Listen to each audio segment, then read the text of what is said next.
He hated it. He said he wanted this stuff.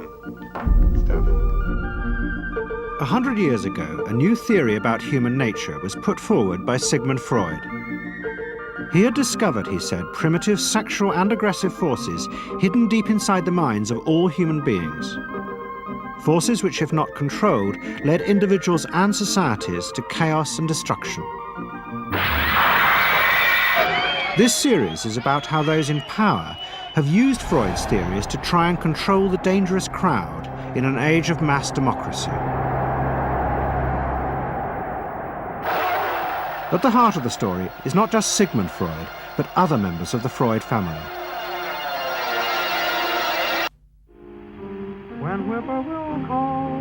This episode is about Freud's American nephew, Edward Bernays. Bernays is almost completely unknown today, but his influence on the 20th century was nearly as great as his uncle's. Because Bernays was the first person to take Freud's ideas about human beings and use them to manipulate the masses.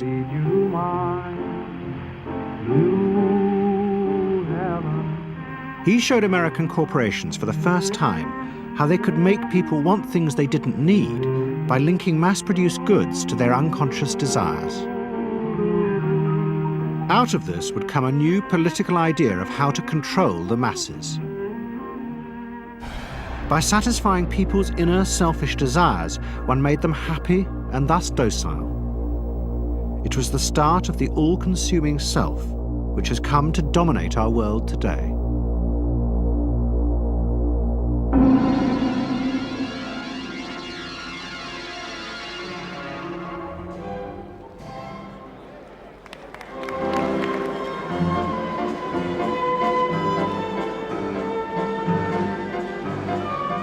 Freud's ideas about how the human mind works have now become an accepted part of society, as have psychoanalysts. Every year, the psychotherapist's ball is held in a grand palace in Vienna. This is the psychotherapy ball. Psychotherapists come, some advanced patients come, or former patients come, and many other people, friends, but also people from the Viennese society who like to go to a nice, elegant, comfortable ball. But it was not always so. 100 years ago, Freud's ideas were hated by Viennese society. At that time, Vienna was the center of a vast empire ruling Central Europe. And to the powerful nobility of the Habsburg court, Freud's ideas were not only embarrassing, but the very idea of examining and analyzing one's inner feelings was a threat to their absolute control. You see, at that time, these people had the power. And of course, you just were not allowed to show your bloody feelings. I mean, you just couldn't. You know, I mean, you couldn't, if you were unhappy. Can you imagine, for instance, you sit somewhere in the country in a castle, you are deeply unhappy, you are a woman. You couldn't go to your maid and cry on her shoulders, or you couldn't go into the village and complain, you know, about your feelings. I mean, you couldn't, it was like selling yourself to somebody. You just couldn't, you know? Because they had to respect you. Now, of course, Freud, you see, put that thought very much into question, because you see, to examine yourself, you would have to put a lot of other things into question, your society, everything what surrounds you.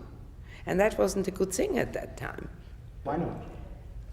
Because your self-created empire, to a certain extent, would have fallen into bits much earlier already.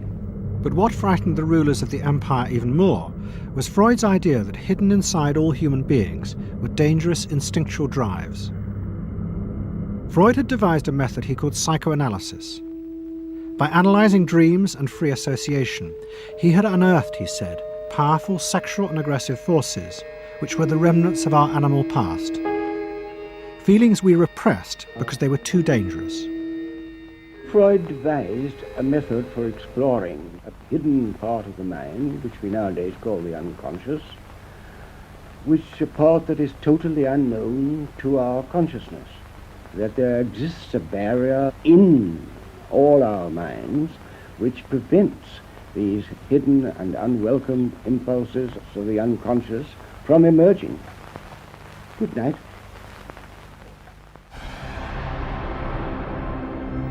In 1914, the Austro-Hungarian Empire led Europe into war. As the horror mounted, Freud saw it as terrible evidence of the truth of his findings. The saddest thing, he wrote, is that this is exactly the way we should have expected people to behave, from our knowledge of psychoanalysis. Governments had unleashed the primitive forces in human beings, and no one seemed to know how to stop them.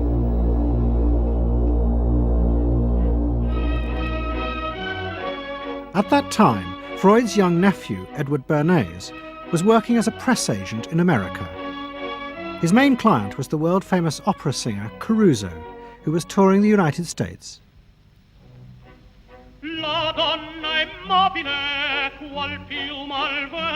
Bernays' parents had emigrated to America 20 years before, but he kept in touch with his uncle and joined him for holidays in the Alps. But Bernays was now about to return to Europe for a very different reason. On the night that Caruso opened in Toledo, Ohio, America announced it was entering the war against Germany and Austria. As a part of the war effort, the US government set up a Committee on Public Information, and Bernays was employed to promote America's war aims in the press. The president, Woodrow Wilson, had announced that the United States would fight not to restore the old empires, but to bring democracy to all of Europe. And Bernays proved extremely skillful in promoting this idea, both at home and abroad. And at the end of the war, he was asked to accompany the president to the Paris Peace Conference. Then, to my surprise, they asked me to go over with Woodrow Wilson to the peace conference. And at the age of 26, I was in Paris for the entire time of the peace conference that was held in the suburb of Paris, and we worked to make the world safe for democracy. That was a big slogan. Wilson's reception in Paris astounded Bernays and the other American propagandists. Their propaganda had portrayed Wilson as a liberator of the people, a man who would create a new world in which the individual would be free. They had made him a hero of the masses. And as he watched the crowds surge around Wilson, Bernays began to wonder whether it would be possible to do the same type of mass persuasion, but in peacetime. When I came back to the United States, I decided that if you could use propaganda for war, you could certainly use it for peace. And propaganda got to be a bad word because of the Germans using it. So what I did was to try to find some other words. So we found the word Council on Public Relations. Bernays returned to New York and set up as a public relations counsel in a small office off Broadway. It was the first time the term had ever been used. Since the end of the 19th century, America had become a mass industrial society, with millions clustered together in the cities. Bernays was determined to find a way to manage and alter the way these new crowds thought and felt. To do this, he turned to the writings of his uncle Sigmund. While in Paris, Bernays had sent his uncle a gift of some Havana cigars. In return, Freud had sent him a copy of his general introduction to psychoanalysis. Bernays read it, and the picture of hidden irrational forces inside human beings fascinated him. He wondered whether he might make money by manipulating the unconscious. What Eddie got from Freud was indeed this idea that there is a lot more going on in human decision-making, not only among individuals, but even more importantly among groups, than this idea that information drives behavior. And so Eddie began to formulate this idea that you had to look at things that would play to people's irrational emotions And you see, that moved Eddie immediately into a different category from other people in his field and most government officials and managers of the day who thought if you just hit people with all this factual information, they would look at that and say, oh, of course. And Eddie knew that was not the way the world worked. Bernays set out to experiment with the minds of the popular classes. His most dramatic experiment was to persuade women to smoke. At that time, there was a taboo against women smoking, and one of his early clients, George Hill, the president of the American Tobacco Corporation, asked Bernays to find a way of breaking it. He said, we're losing half of our market because men have invoked a taboo against women smoking in public. Can you do anything about that? I said, let me think about it. And then I said, have I your permission to see a psychoanalyst to find out what cigarettes mean to women? He said, what'll it cost? So I called up Dr. Brill, A.A. Brill, who was a leading psychoanalyst in New York at that time. How come you didn't call your uncle? Why didn't you call your uncle? Because he was in Vienna. A.A. Brill was one of the first psychoanalysts in America, and for a large fee he told Bernays that cigarettes were a symbol of the penis and of male sexual power. He told Bernays that if he could find a way to connect cigarettes with the idea of challenging male power, then women would smoke, because then they would have their own penises. Every year, New York held an Easter Day parade to which thousands came, and Bernays decided to stage an event there. He persuaded a group of rich debutantes to hide cigarettes under their clothes. Then they should join the parade, and at a given signal from him, they were to light up the cigarettes dramatically. Bernays then informed the press that he had heard that a group of suffragettes were preparing to protest by lighting up what they called torches of freedom. He knew this would be an outcry, and he knew that all of the photographers would be there to capture this moment. And so he was ready with a phrase, which was torches of freedom. And so here you have a symbol, women, young women, debutantes, smoking a cigarette in public with a phrase that means anybody who believes in this kind of equality pretty much has to support them in the ensuing debate about this, because torches of freedom. I mean, what's on all American coins? It's liberty. She's holding up the torch, you see? And so all of this is there together. There's emotion, there's memory, there's a rational phrase, even though it's using a lot of emotional elements. It's a phrase that works in a rational sense. All of this is together. And so the next day, this was not just in all of the New York papers, it was across the United States and around the world. And from that point forward, the sale of cigarettes to women began to rise. He had made them socially acceptable with a single symbolic act. What Bernays had created was the idea that if a woman smoked, it made her more powerful and independent, an idea that still persists today. Embrace me, my sweet embrace. It made him realize that it was possible to persuade people to behave irrationally if you link products to their emotional desires and feelings. The idea that smoking actually made women freer was completely irrational, but it made them feel more independent. It meant that irrelevant objects could become powerful emotional symbols of how you wanted to be seen by others. Eddie Bernays saw the way to sell product was not to sell it to your intellect, that you ought to buy an automobile, but that you will feel better about it if you have this automobile. I think he originated that idea, that they weren't just purchasing something, but they were engaging themselves emotionally or personally in the product or service. That it's not, you think you need a new piece of clothing, but you'll feel better with the piece of clothing. That was his contribution in a very real sense. We see it all over the place today, but I think he originated the idea of the emotional connect to a product or service. What Bernays was doing fascinated America's corporations. They had come out of the war rich and powerful, but they had a growing worry. The system of mass production had flourished during the war, and now millions of goods were pouring off production lines. What they were frightened of was the danger of overproduction, that there would come a point when people had enough goods and would simply stop buying. Up until that point, the majority of products were still sold to the masses on the basis of need. While the rich had long been used to luxury goods, for the millions of working-class Americans, most products were still advertised as necessities.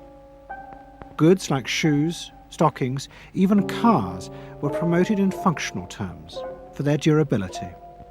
The aim of the advertisements was simply to show people the product's practical virtues, nothing more.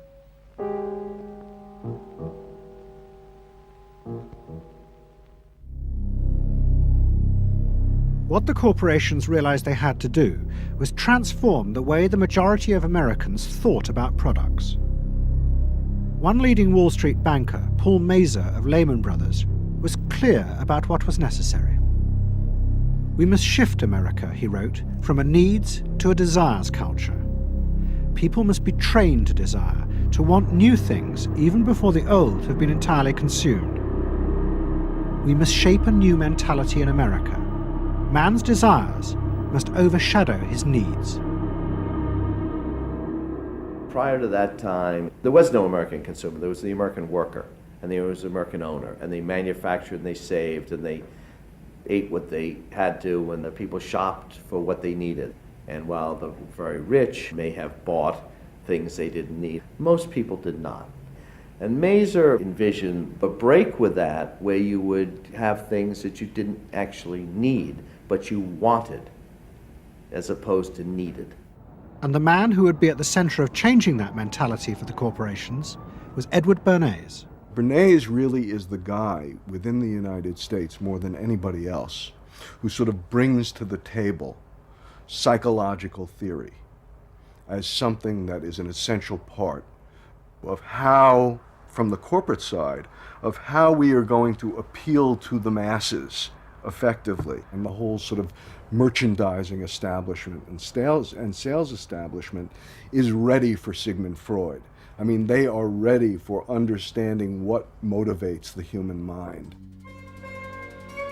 And so that there's this real openness to Bernays' techniques being used to sell products to the masses. Beginning in the early 20s, the New York banks funded the creation of chains of department stores across America. They were to be the outlets for the mass-produced goods, and Bernays' job was to produce the new type of customer. Bernays began to create many of the techniques of mass consumer persuasion that we now live with. He was employed by William Randolph Hearst to promote his new women's magazines, and Bernays glamorized them by placing articles and advertisements that linked products made by others of his clients to famous film stars like Clara Bow, who was also his client. Bernays also began the practice of product placement in the movies, and he dressed the stars at the film's premieres with clothes and jewelry from other firms he represented. He was, he claimed, the first person to tell car companies they could sell cars as symbols of male sexuality.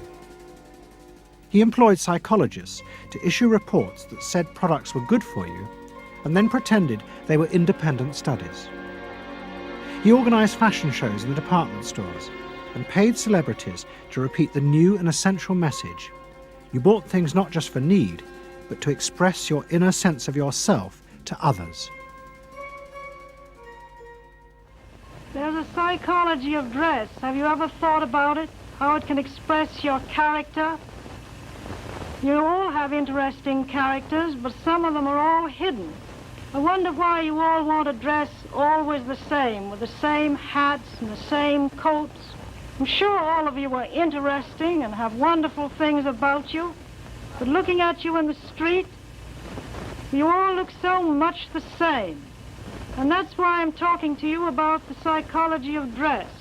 Try and express yourselves better in your dress. Bring out certain things that you think are hidden. I wonder if you've thought of this angle of your personality. I'd like to ask you some questions. Why do you like short skirts? Oh, because there's more to see. More to see, eh? What good does that do you? What's my answer? It makes you more attractive. Does? In 1927, an American journalist wrote, "A change has come over our democracy. It is called consumptionism. The American citizen's first importance to his country is now no longer that of citizen, but that of consumer." The growing wave of consumerism helped in turn to create a stock market boom. And yet again, Edward Bernays became involved, promoting the novel idea that ordinary people should buy shares, borrowing money from banks he also represented. And yet again, millions followed his advice.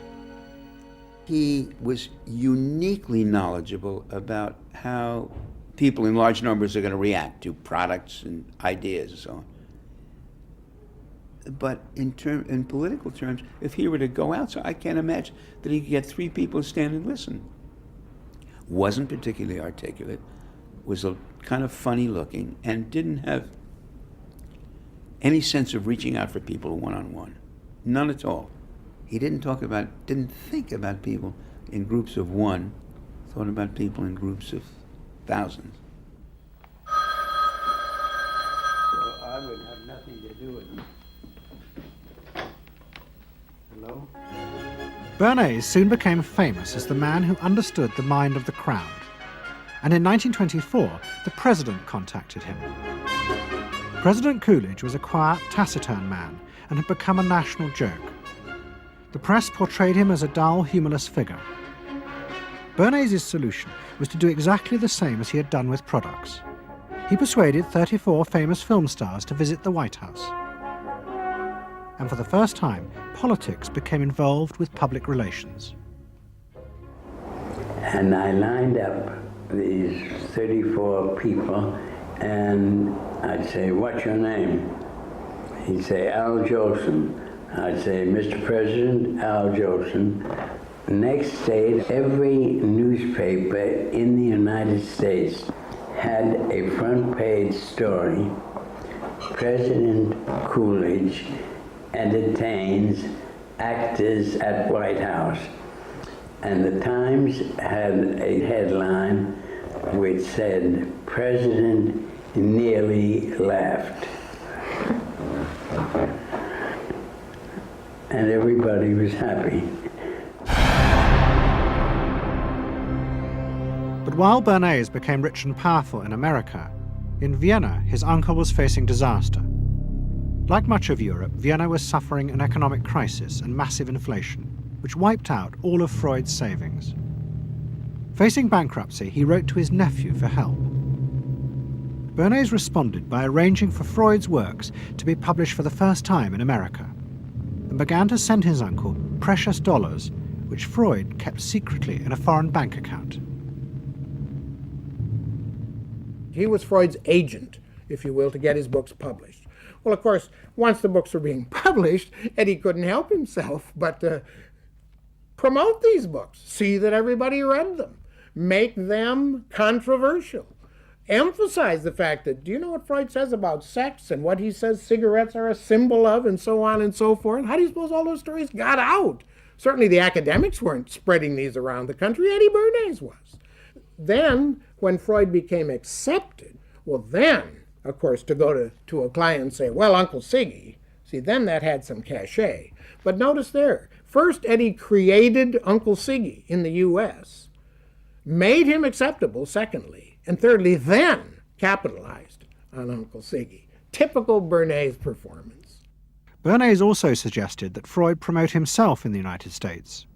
He proposed his uncle write an article for Cosmopolitan, a magazine that Bernays represented, entitled "A Woman's Mental Place in the Home." Freud was furious. Such an idea, he said, was unthinkable. It was vulgar, and anyway, he hated America.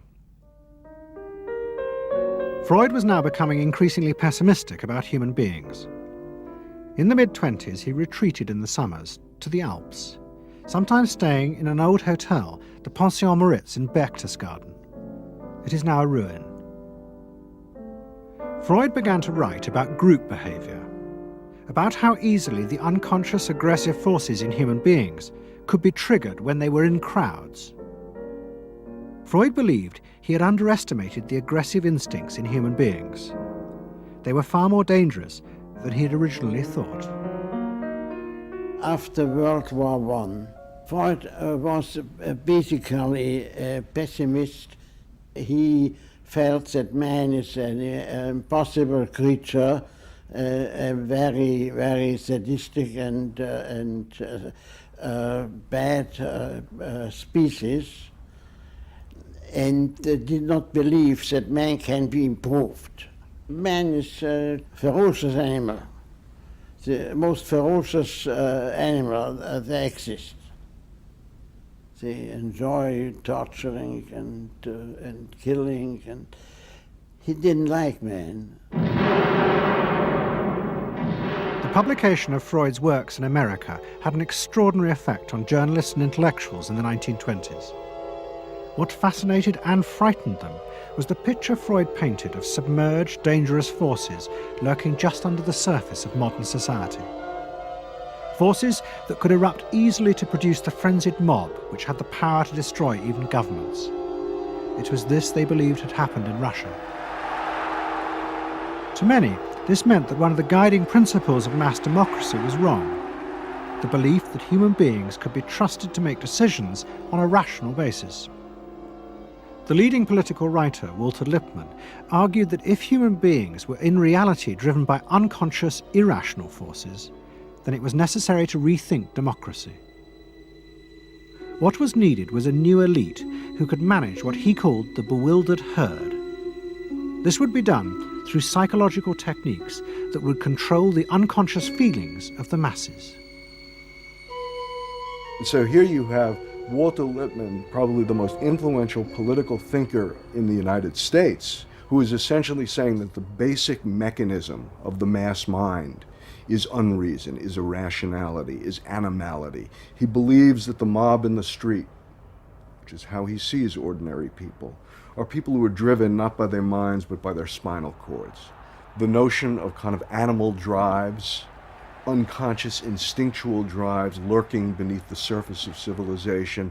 And so they started looking towards psychological science as a way of understanding the mechanisms by which the popular mind works, specifically with the goal of figuring out how to understand how to apply those mechanisms to strategies for social control. Edward Bernays was fascinated by Lippmann's arguments and also saw a way to promote himself by using them. In the 1920s, he began to write a series of books which argued that he had developed the very techniques Lippmann was calling for. By stimulating people's inner desires and then sating them with consumer products, he was creating a new way to manage the irrational force of the masses. He called it the engineering of consent. Democracy, to my father, was a wonderful concept, but I don't think he felt that all those publics out there had reliable judgment, and that they very easily might vote for the wrong man or want the wrong thing, so that they had to be guided from above. It's enlightened despotism in a sense. You appeal to their desires and their unrecognized longings, that sort of thing. That you can tap into their deepest desires or their deepest fears and use that to your own purposes. And then, in 1928, a president came to power who agreed with Bernays. President Hoover was the first politician to articulate the idea that consumerism had become the central motor of American life. After his election, he told a group of advertisers and public relations men, "You have taken over the job of creating desire and have transformed people into constantly moving happiness machines. Machines which have become the key to economic progress."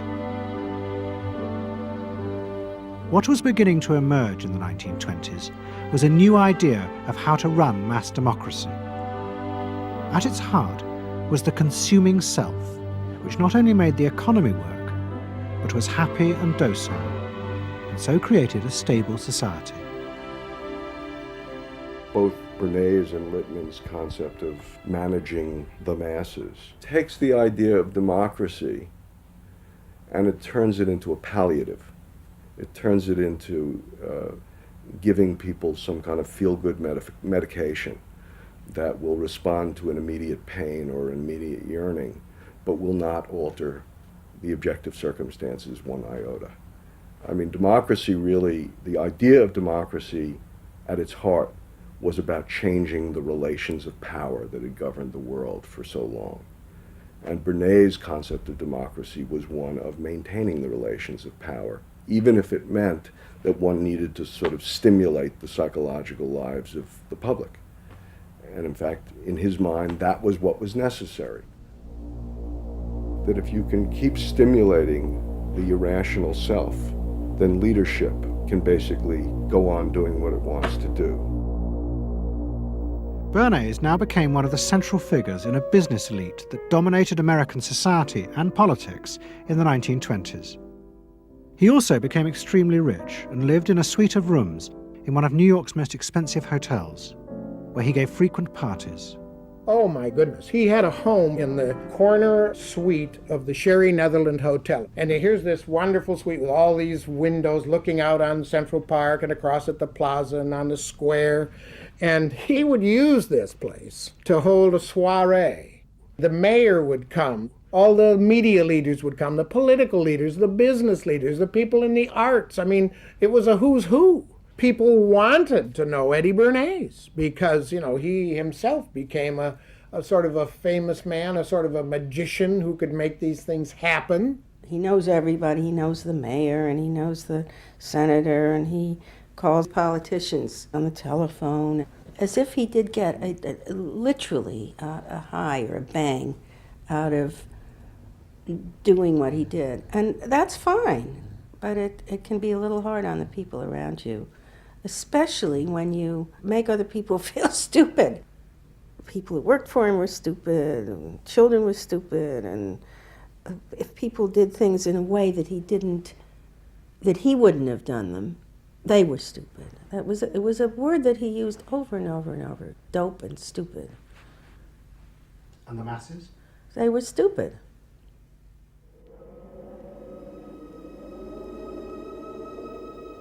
But Bernays' power was about to be destroyed dramatically, and by a type of human irrationality he could do nothing to control.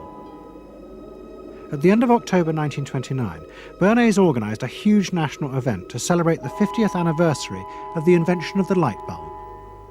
President Hoover, the leaders of major corporations, and bankers like John D. Rockefeller were all summoned by Bernays to celebrate the power of American business. But even as they gathered, news came through that shares on the New York Stock Exchange were beginning to fall catastrophically. Throughout the 1920s, speculators had borrowed billions of dollars. The banks had promoted the idea that this was a new era where market crashes were a thing of the past. But they were wrong. What was about to happen was the biggest stock market crash in history. Investors had panicked and begun to sell in a blind, relentless fury that no reassurance by bankers or politicians could halt.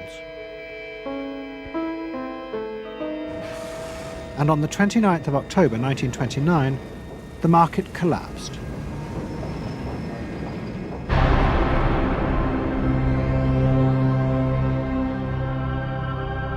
The effect of the crash on the American economy was disastrous. Faced with recession and unemployment, millions of American workers stopped buying goods they didn't need. The consumer boom that Bernays had done so much to engineer disappeared, and he and the profession of public relations fell from favour. Bernays' brief moment of power seemed to be over.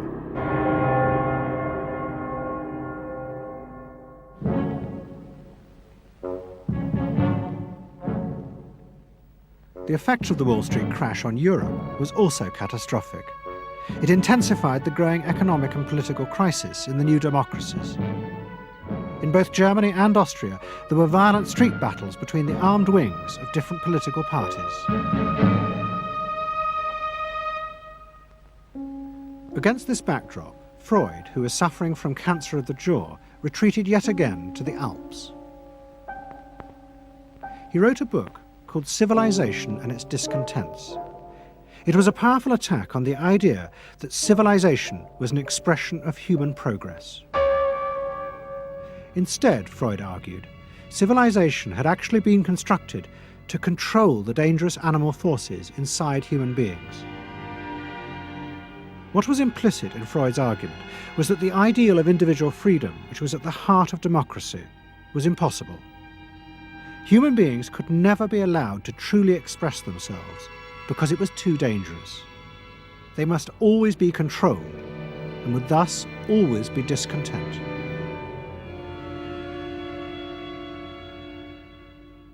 Man doesn't want to be civilized, and he is civilization brings discontent, but it's necessary to survival. Otherwise he couldn't survive. So he must be discontent, because this would be the only way to keep him within limits. But what did Freud think about the idea of the equality of man? He didn't believe in it. We had 32 parties, and Hitler said, before those parties don't vanish, there is no Germany. That's true. You can't have 32 parties. And so they felt this one person will put an end to this comedy. Freud was not alone in his pessimism. Politicians like Adolf Hitler emerged from a growing despair in the 1920s about democracy. The Nazis were convinced that democracy was dangerous because it unleashed a selfish individualism, but didn't have the means to control it. Hitler's party, the National Socialists, stood in elections, promising in their propaganda that they would abandon democracy because of the chaos and unemployment it led to.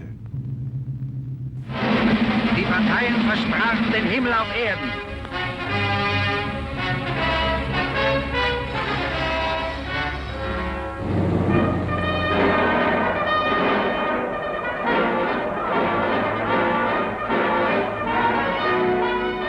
In March 1933, the National Socialists were elected to power in Germany, and they set out to create a society that would control human beings in a different way. One of their first acts was to take control of business. The planning of production would in future be done by the state. The free market was too unstable, as the crash in America had proved. Workers' leisure time was also planned by the state through a new organization called Strength Through Joy. One of its mottos was service, not self.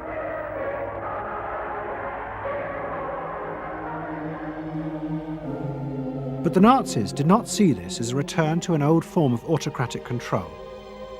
It was a new alternative to democracy, in which the feelings and the desires of the masses would still be central, but they would be channeled in such a way as to bind the nation together. The chief exponent of this was Joseph Goebbels, the Minister of Propaganda. Es mag gut sein, Macht zu besitzen, die auf Gewehren ruht. Besser aber und beglückender ist es, das Herz eines Volkes zu gewinnen und es auch zu behalten. Goebbels organized huge rallies whose function, he said, was to forge the mind of the nation into a unity of thinking, feeling, and desire. One of his inspirations, he told an American journalist, was the writings of Freud's nephew, Edward Bernays.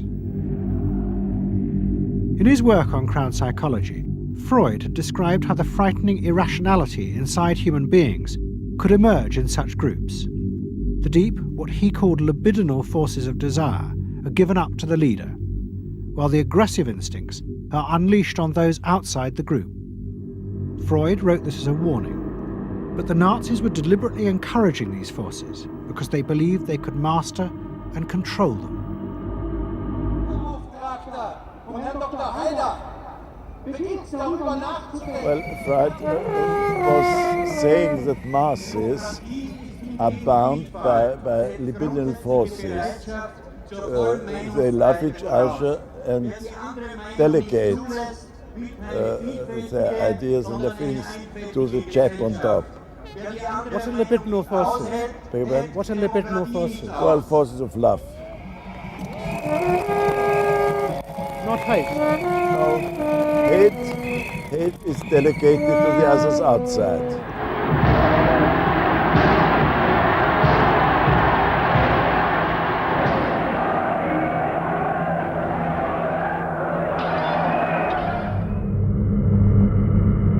It's the mob.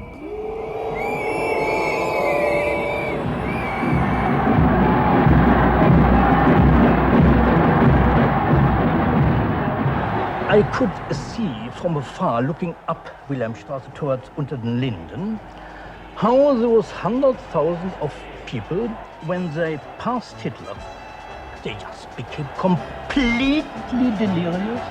They began to shout these cries I will never get out of my ears. Heil, Sieg, Heil. They demented.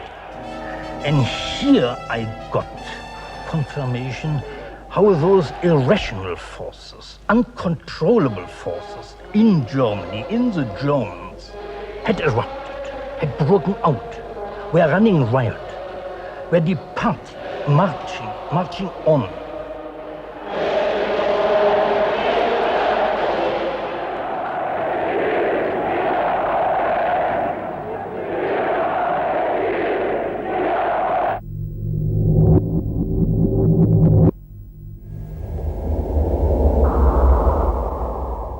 And in America too, democracy was under threat from the force of the angry mob.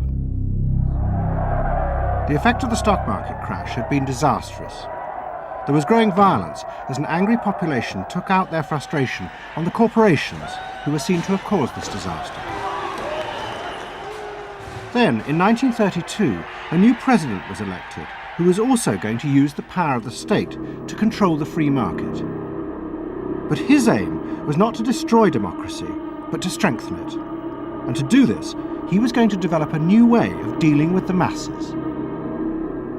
I am prepared, under my constitutional duty, to recommend the measures that a stricken nation in the midst of a stricken world may require. But in the event that the national emergency is still critical, I shall not evade the clear course of duty that will then confront me. I shall ask the Congress for the one remaining instrument to meet the crisis: broad executive power.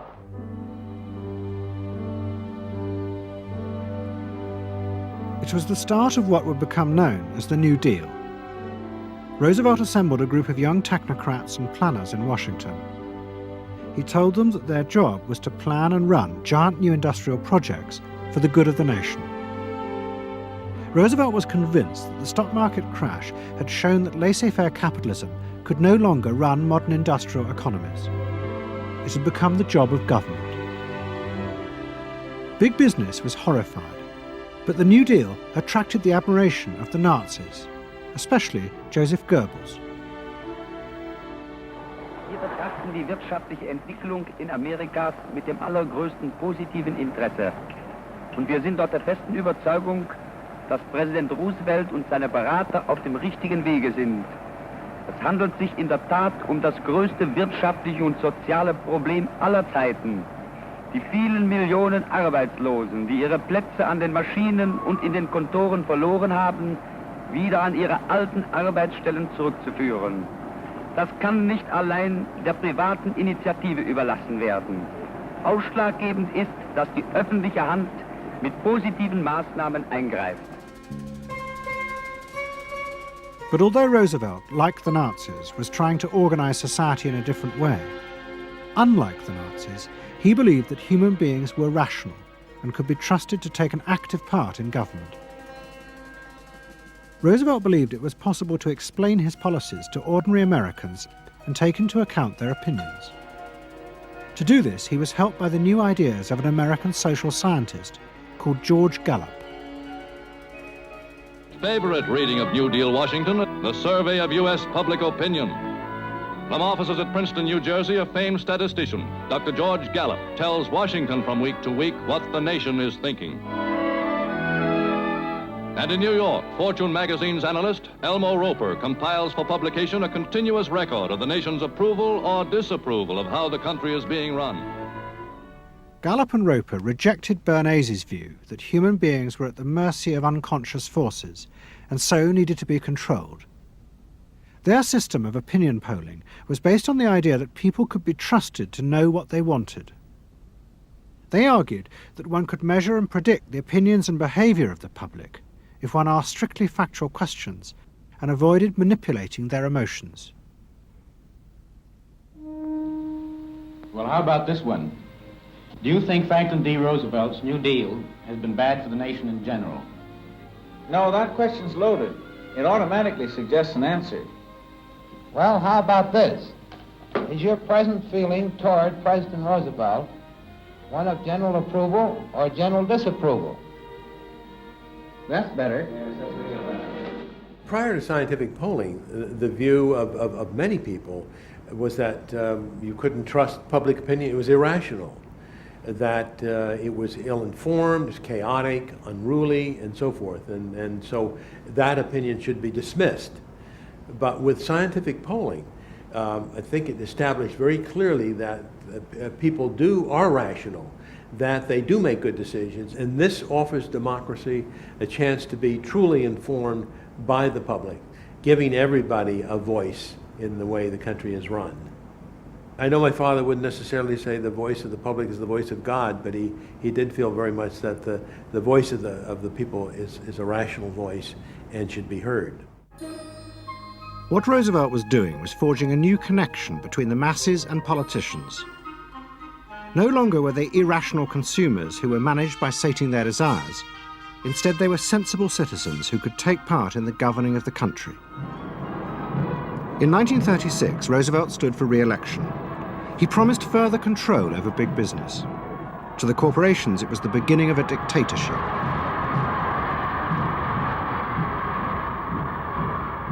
Roosevelt interferes with private enterprise and is running the country into debt for generations to come. The way to get recovery is to let business alone. But Roosevelt was triumphantly re-elected. It looks, my friends, like a real landslide this time. So please let me thank you again and tell you that I hope to see you all very soon and bid you an affectionate good night. Faced with this, business now decided to fight back, to regain power in America. At the heart of the battle would be Edward Bernays and the profession he had invented, public relations. Following that election, business people start to get together and start to carry on discussions, primarily in private, and they start talking to each other about the need to sort of carry on ideological warfare against the New Deal and to sort of reassert the sort of connectedness between the idea of democracy on the one hand and the idea of privately owned business on the other. And so, under the umbrella of an organization which still exists, which is called the National Association of Manufacturers, and whose membership included all of the major corporations of the United States, a campaign is launched explicitly designed to create emotional attachments between the public and big business. It's Bernays' techniques being used on a grand scale. I mean, totally.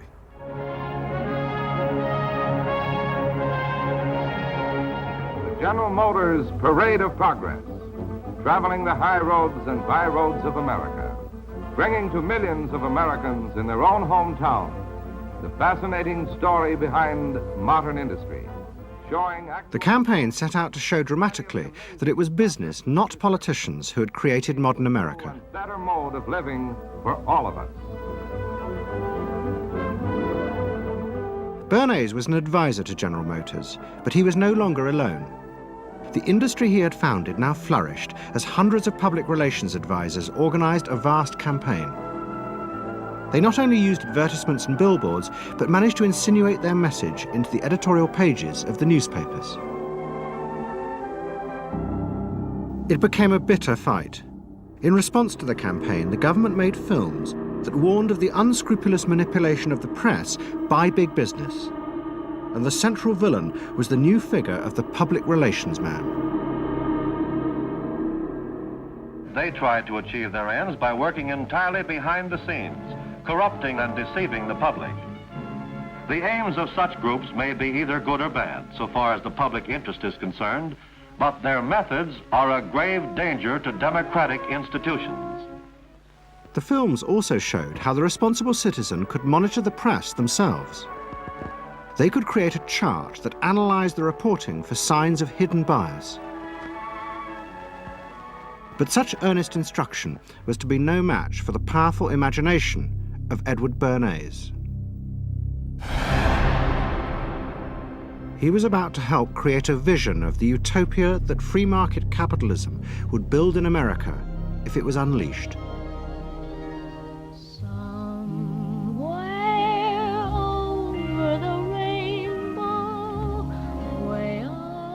In 1939, New York hosted the World's Fair. Edward Bernays was a central advisor. He insisted that the theme be the link between democracy and American business.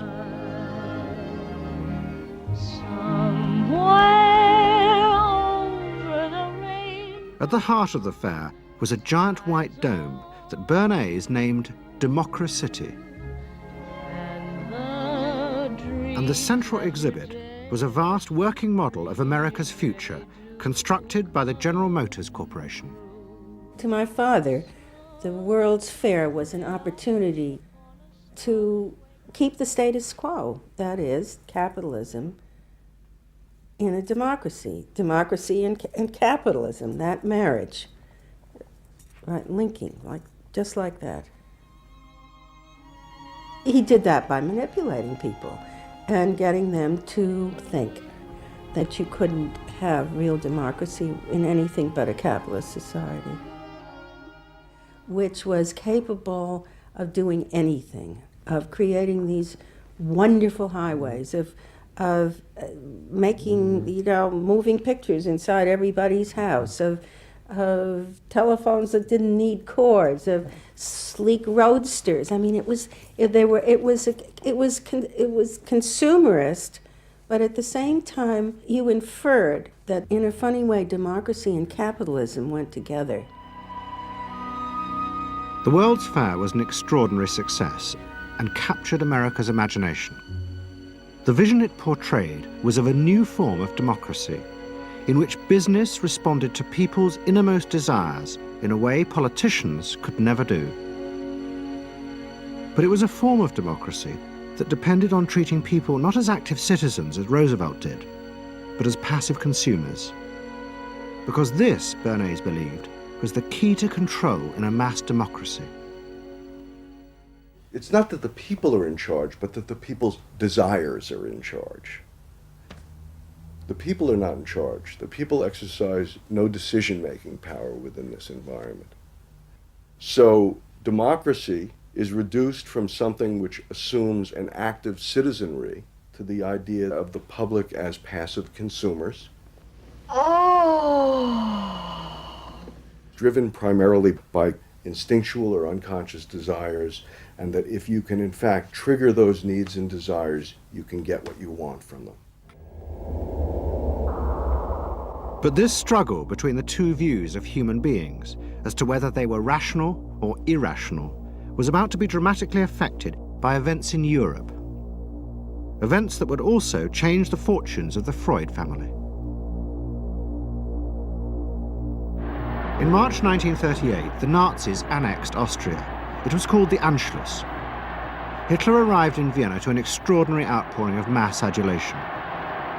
But even as he drove through the city, behind the scenes, the Nazis were systematically whipping up and unleashing the hatred of the crowd against the enemies of the new Greater Germany. The Anschluss was a kind of explosion of terrible hatred against the enemies, the so-called enemies, or whatever they considered enemies, against the Jews totally, and also against a lot of very decent Austrians who had opposed the Nazis in Austria. They said it's legitimate, now you can do what you want, so they did it. Stealing, robbing and killing, I can't say it otherwise. And human depravity, of course, is always very near to normal behavior. It can change very quickly.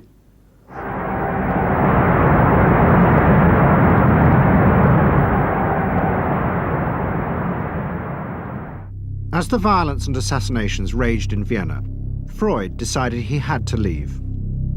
His aim was to go to Britain, but he knew that Britain, like many countries, was refusing entry to most Jewish refugees. But help came from the leading psychoanalyst in Britain, Ernest Jones. He was in the same ice skating club as the Home Secretary, Sir Samuel Hoare, and Jones persuaded Hoare to issue Freud a British work permit. And in May 1938, Freud, his daughter Anna, and other members of his family set off for London.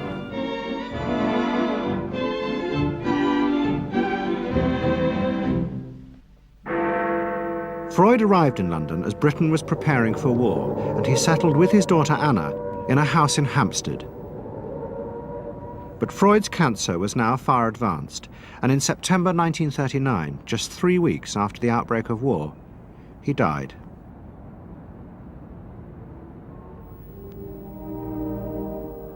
The Second World War would utterly transform the way governments saw democracy and the people they governed. Next week's programme will show how the American government, as a result of the war, became convinced there were savage, dangerous forces hidden inside all human beings, forces that needed to be controlled. The terrible evidence from the death camps seemed to show what happened when these forces were unleashed, and politicians and planners in post-war America would come to believe that hidden under the surface of their own population were the same dangerous forces. And they would turn to the Freud family to help control this enemy within.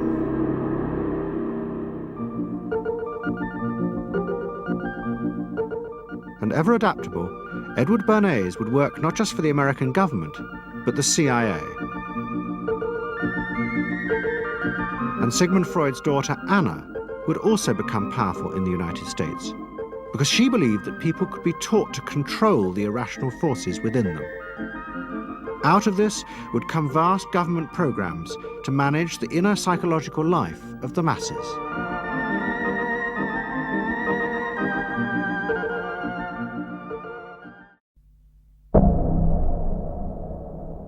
Let's say a word about dreams.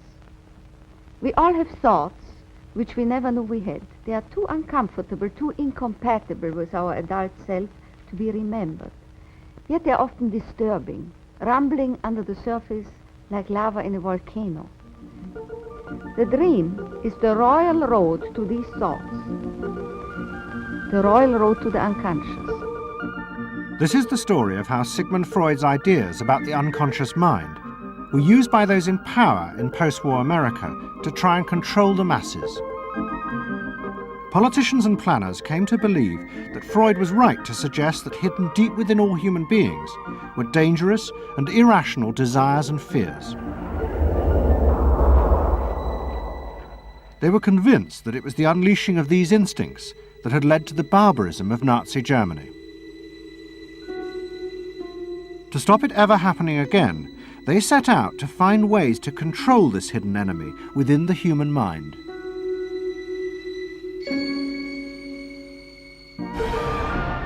At the heart of the story are Sigmund Freud's daughter Anna and his nephew Edward Bernays, who had invented the profession of public relations. Their ideas were used by the US government, big business, and the CIA to develop techniques to manage and control the minds of the American people. Those in power believed that the only way to make democracy work and create a stable society was to repress the savage barbarism that lurked just under the surface of normal American life.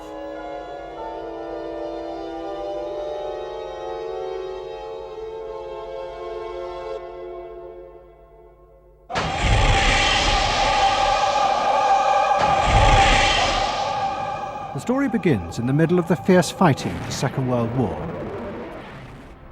As the fighting intensified, the American army was faced by an extraordinary number of mental breakdowns among its troops.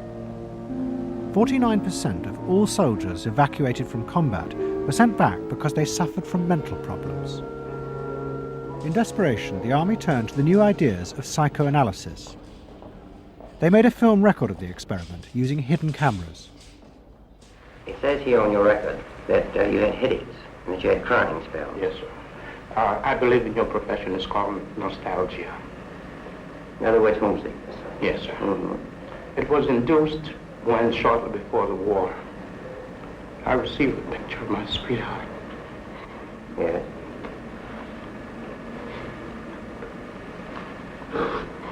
Mm-hmm.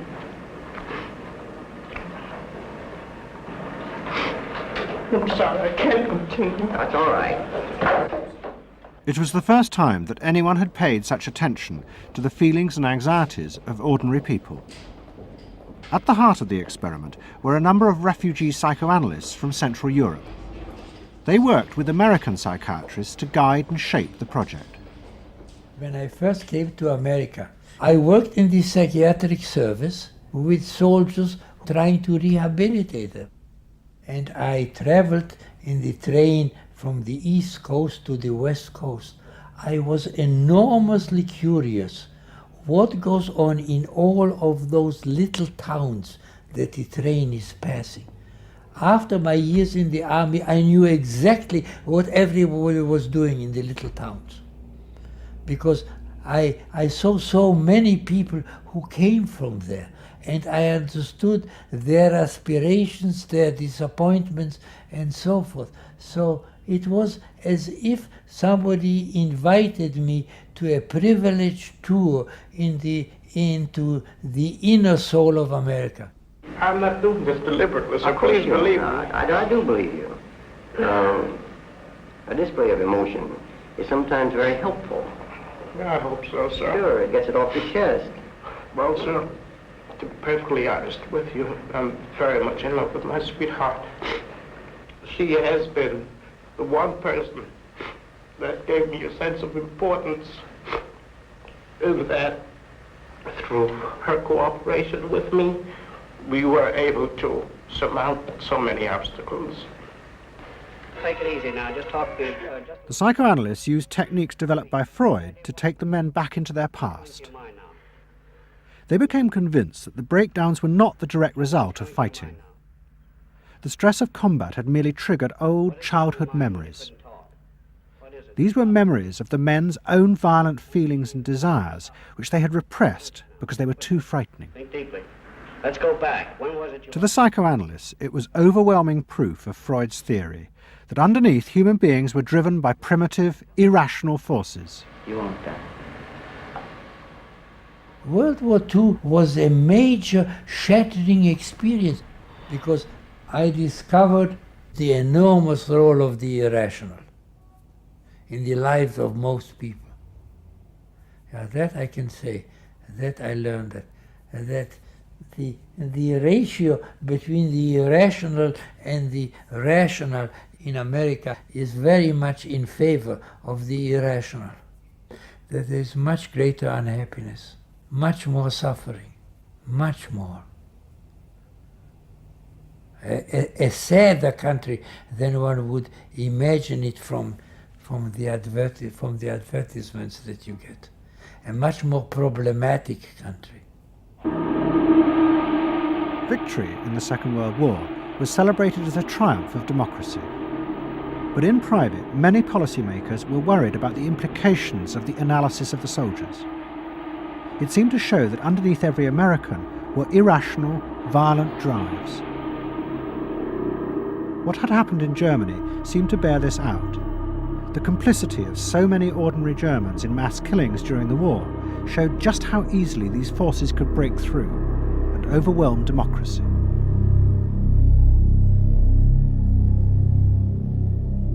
Planners and policymakers had been convinced by their experiences during World War II that human beings could act very irrationally because of this sort of teeming and raw and unpredictable emotionality the kind of chaos that lived at the base of human personality could, in fact, infect the society, social institutions, to such a point that the society itself would become sick.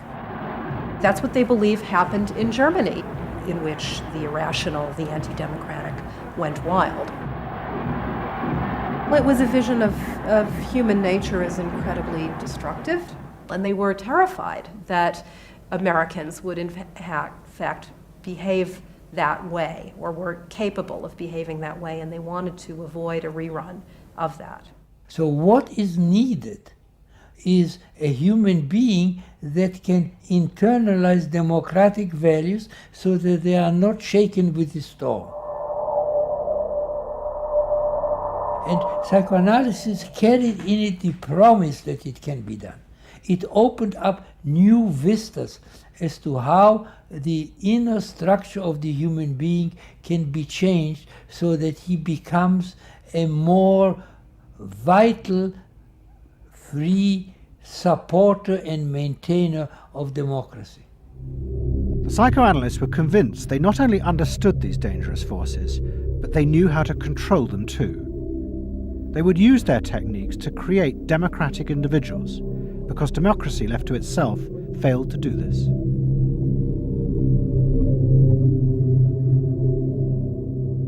The source of this idea was not only Sigmund Freud, but his youngest daughter, Anna. She had fled with her father to London before the outbreak of war, and after he died, Anna Freud became the acknowledged leader of the world psychoanalytic movement. She saw her job as to fulfill her father's dream of making his ideas accepted throughout the world. At the center of the Freud movement stood Tante Anna, because she managed to work herself into that position. She was recognized as that, and not just because she was the daughter. She worked on that. She was rather forbidding. She was not, to me, a warm person, not an aunt you could kiss or put your arms around. Not at all. And her whole life rotated around the spreading of psychoanalysis. Freud himself had seen the role of psychoanalysis as allowing people to understand their unconscious drives. But Anna Freud believed it was possible to teach individuals how to control these inner forces. She had come to believe this through analysing children, above all the children of her close friend, Dorothy Burlingham.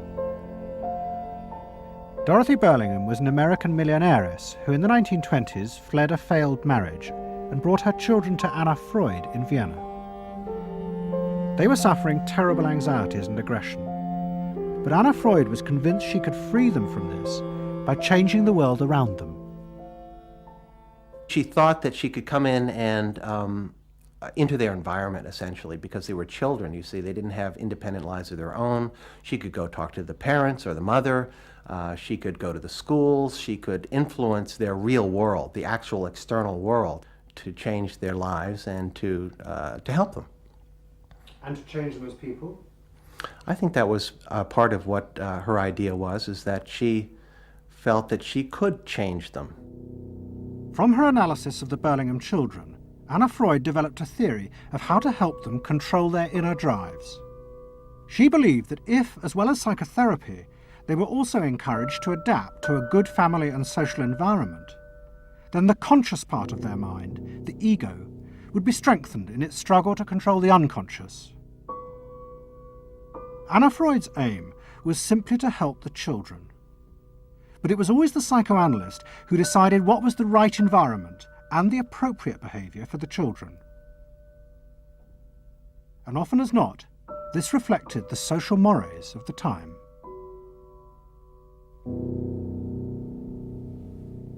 In my father's case, they were concerned that he would be a homosexual.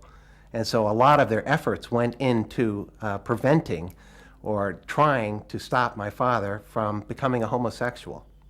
Whether or not he would have or did, or it's unknown to me. Why did they want to stop him? Because they felt it was abnormal. It wasn't a normal way to develop. They wanted to have him develop along lines that society recognized to be normal, because if they didn't, then you're going to be under the control of forces that you don't understand, that you're not even aware of. The analysis seemed to be a great success, and in the 30s the Burlingham children had returned to America. They settled down to happy married lives in the suburbs. What they didn't realize was that their experience was about to become a template for a giant social experiment to control the inner mental life of the American population. In 1946, President Truman signed the National Mental Health Act. It had been born directly out of the wartime discoveries by psychoanalysts that millions of Americans who had been drafted suffered hidden anxieties and fears. The aim of the Act was to deal with this invisible threat to society. Shocked by the appalling percentage of the emotionally unstable revealed by the World War II draft figures, Congress in 1946 passed the National Mental Health Act, which recognized for the first time that mental illness was a national problem. Keenly aware of the tremendous problems ahead is Dr. Robert H. Felix, director of the vast new project. A primary objective of the National Mental Health Program is to increase our fund of scientific knowledge about mental health and about mental illness. We're not doing this. Why? Because there are all too few skilled mental health workers. Two of the principal architects of the Act were the Menninger brothers, Carl and Will. Will had run the wartime psychotherapy experiments, and now he and his brother began to train hundreds of new psychiatrists. The Menningers were convinced that it would be possible to apply Anna Freud's ideas on a wide scale, and to adults as well as children. The psychiatrist's job would be to teach ordinary Americans how to control their unconscious drives. Psychoanalysis could be used to make a better society. They said psychoanalytic thinking could make for the betterment of society, because you could change the way the mind functioned, and you could take the ways in which people did hurtful things to themselves and others and alter them by enlarging their understanding. And this was the vision psychoanalysis brought. That you could really change people. That you could really change people. And you could change them almost in limitless ways. In the late 40s, a vast project began in America to apply the ideas of psychoanalysis to the masses. Psychological guidance centers were set up in hundreds of towns. They were staffed by psychiatrists who believed it was their job to control the hidden forces inside the minds of millions of ordinary Americans. Yes, I need something done. I need some help. Did you have any particular teachers that you liked, any sort? I liked all my teachers except one, I remember. What was the trouble with this one? I don't know, she just scared me most of the time. Holler at me and I'd run outside and vomit. I hate my brother. Loathe him. Despise him. At the same time, thousands of counselors were trained to apply psychoanalysis to marriage guidance.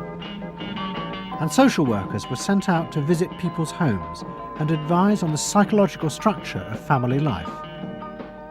Behind all this was the fundamental idea of Anna Freud's, that if people were encouraged to conform to the accepted patterns of family and social life, then their ego would be strengthened. They would be able to control the dangerous forces within them. When your emotions control your actions, it affects not only yourself, but the people around you. And if this sort of flare-up is repeated often, it might lead to a permanently warped personality. You can control the fire of your emotions so that your personality becomes more pleasant. So we expect that someone who's been through that experience to be much more insightful, much more understanding, and a much better regulated person. And what happens to the And regulation includes being able to let go, as it were, to enjoy a football game or a soccer game.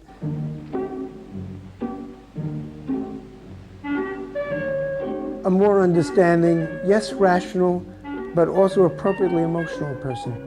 The regulatory aspects of the human mind would really be in charge.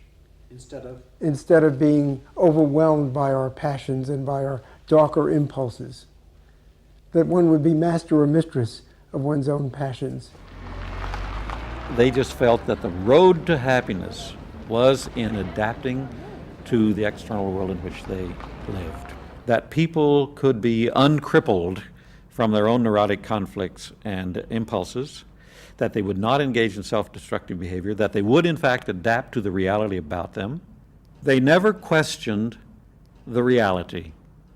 They never questioned that it might itself be a source of evil or something to which you could not adapt without compromise or without suffering or without exploiting yourself in some way. So there was this fit with the politics of the day. And a balance of emotions is important to a well-rounded personality. But it was only the beginning of the rise to power of psychoanalysis in America. Psychoanalysts were about to move into big business and use their techniques not just to create model citizens, but model consumers. Last week's episode showed how Freud's American nephew, Edward Bernays, had been the first to convince American corporations that they could sell products by connecting them with people's unconscious feelings. But now, a group of psychoanalysts were going to take what Bernays had begun and invent a whole range of techniques to get inside and manage the unconscious mind of the consumer. They were led by Ernest Dichter. Dichter had practiced next door to Freud in Vienna, but he had come to America and set up the Institute for Motivational Research in an old mansion north of New York. This is the Institute for Motivational Research, a place devoted to the intriguing business of finding out why people behave as they do, why they buy as they do, why they respond to advertising as they do. And this is Dr. Ernest Dichter. We don't go out and ask directly, why do you buy, why don't you? What we try to do instead is to understand the total personality, the self-image of the customer. We use all the resources of modern social sciences. It opens up some stimulating psychological techniques for selling any new product. Like the other psychoanalysts, Dichter believed that American citizens were fundamentally irrational beings. They could not be trusted. Their real reasons for buying products were rooted in unconscious desires and feelings. And Dichter wanted to find ways to uncover what he called the secret self of the American consumer. He was trying to get out of people's mind the unconscious motivations that they had for purchasing. These could be sexual, they could be psychological, they could be sociological, they could be a demand for status, a demand for recognition. There were things that people couldn't verbalize or wouldn't verbalize because they were too secret to them. They were too much a part of their nature, and they would be embarrassed. They would be embarrassed if they came out and said things like this. He would interview people, but not ask them direct questions, but let them talk freely like you do in psychoanalysis. And that was his background. And so he said, why can't we have a group therapy session about products? All right? And so Dichter built this room up above his garage, and he said we can have psychoanalysis of products. They can actually act out and verbalize their wants and needs. What we're going to do is try a couple of these salad dressings. Now let's see what happens. Here is our typical housewife. She doesn't follow the instructions. And they could be observed and watched, and other people could comment, and they could talk about it, and everybody could join in. He was the first to do this. This was absolutely the first thing that was ever done. And he had a movie projector up there where you could show advertisements and things like that, and people could react to them. And he invented the whole technique for mining the unconscious about the hidden psychological wants that people had about products. This became the focus group. It worked! Dichter's breakthrough came with a focus group study he did for Betty Crocker Foods. Like many food manufacturers in the early 50s, they had invented a new range of instant convenience foods. But although consumers had told market researchers they would welcome the idea, in fact, they were refusing to buy them. The worst problem was the Betty Crocker cake mix.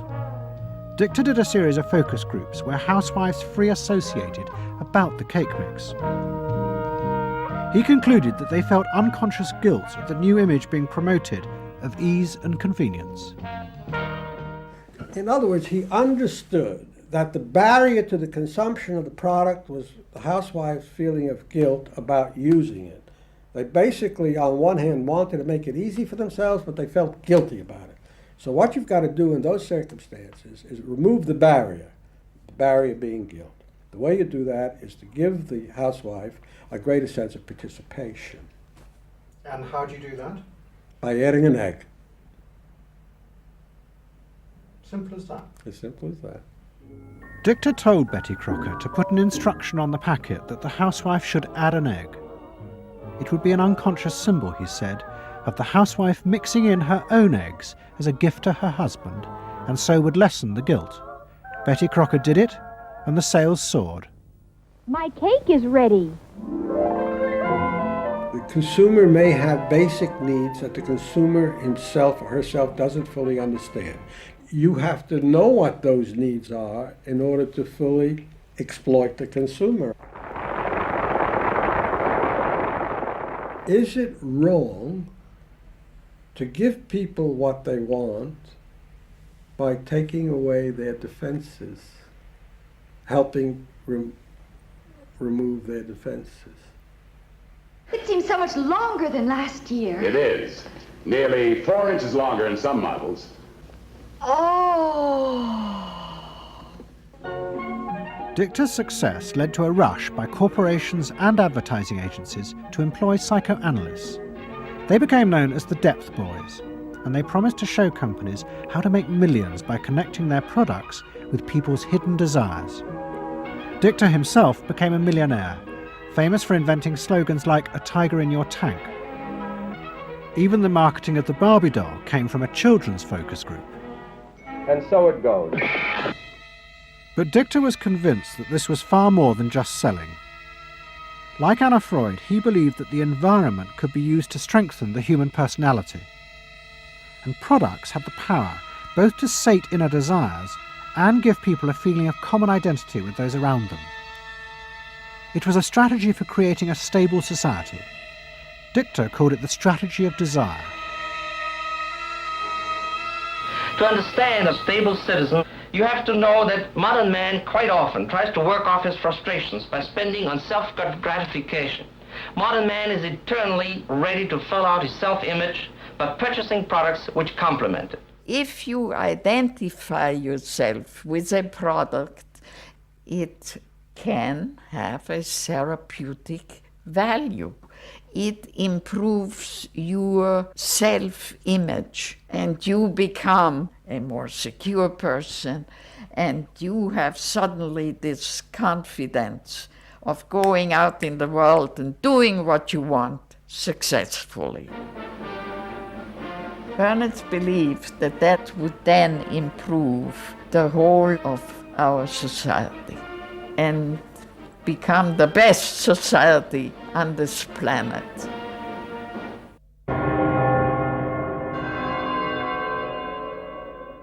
By the early 50s, the ideas of psychoanalysis had penetrated deep into American life.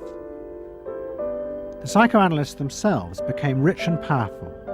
Many had consulting rooms overlooking Central Park in New York. Politicians and famous writers like Arthur Miller and Tennessee Williams became their patients.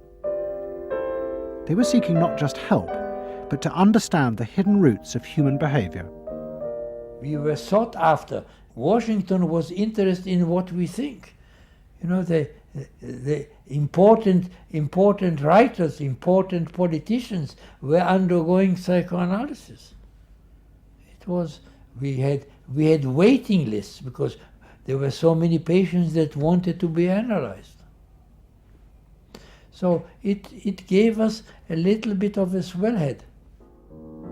And as the psychoanalysts' ideas took hold in America, a new elite began to emerge in politics, social planning, and in business. What linked this elite was the assumption that the masses were fundamentally irrational.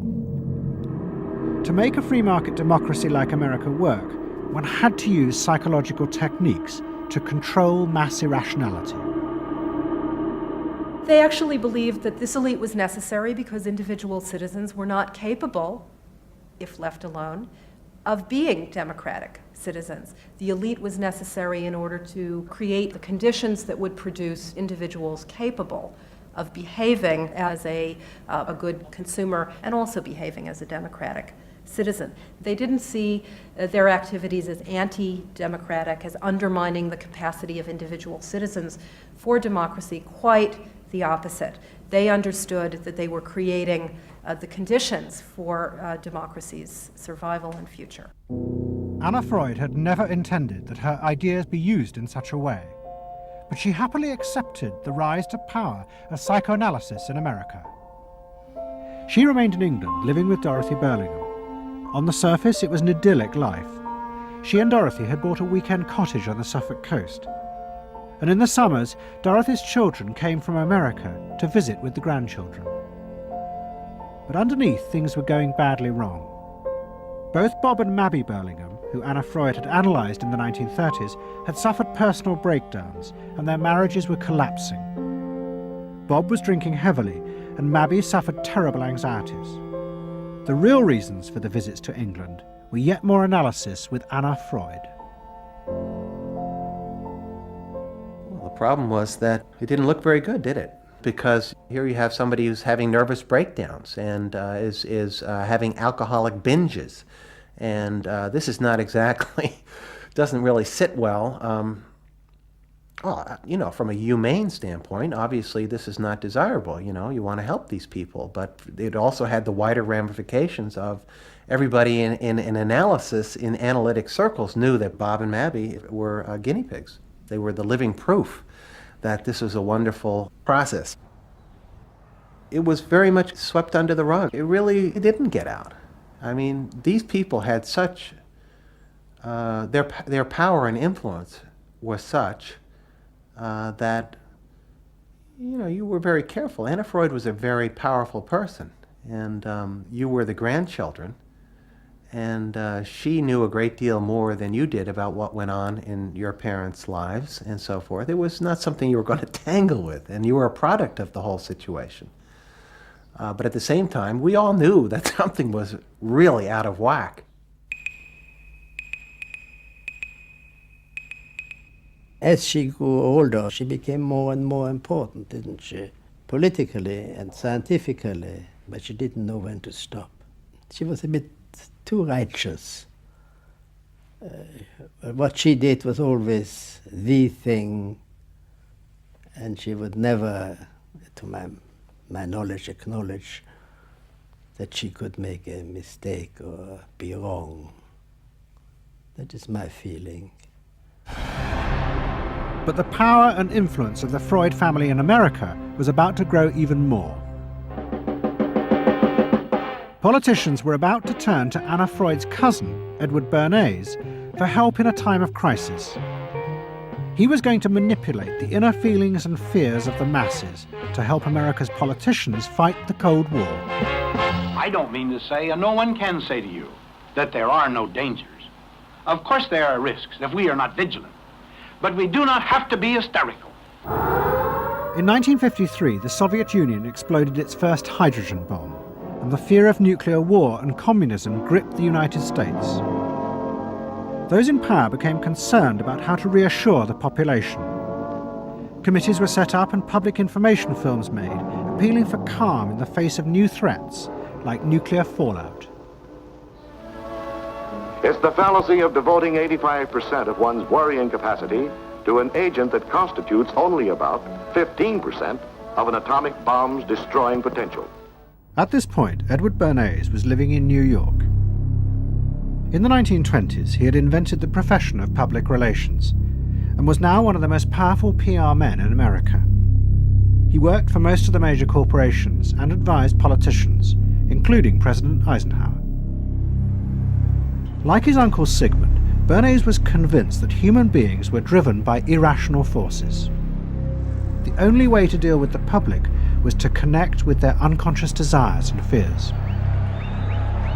Bernays argued that instead of trying to reduce people's fear of communism, one should actually encourage and manipulate the fear, but in such a way as it became a weapon in the Cold War.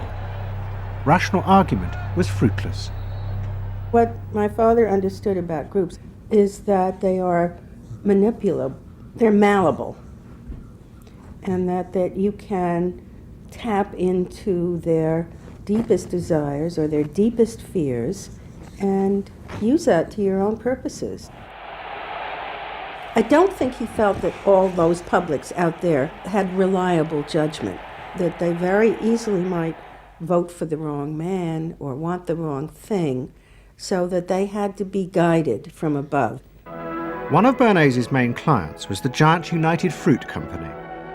They owned vast banana plantations in Guatemala in Central America.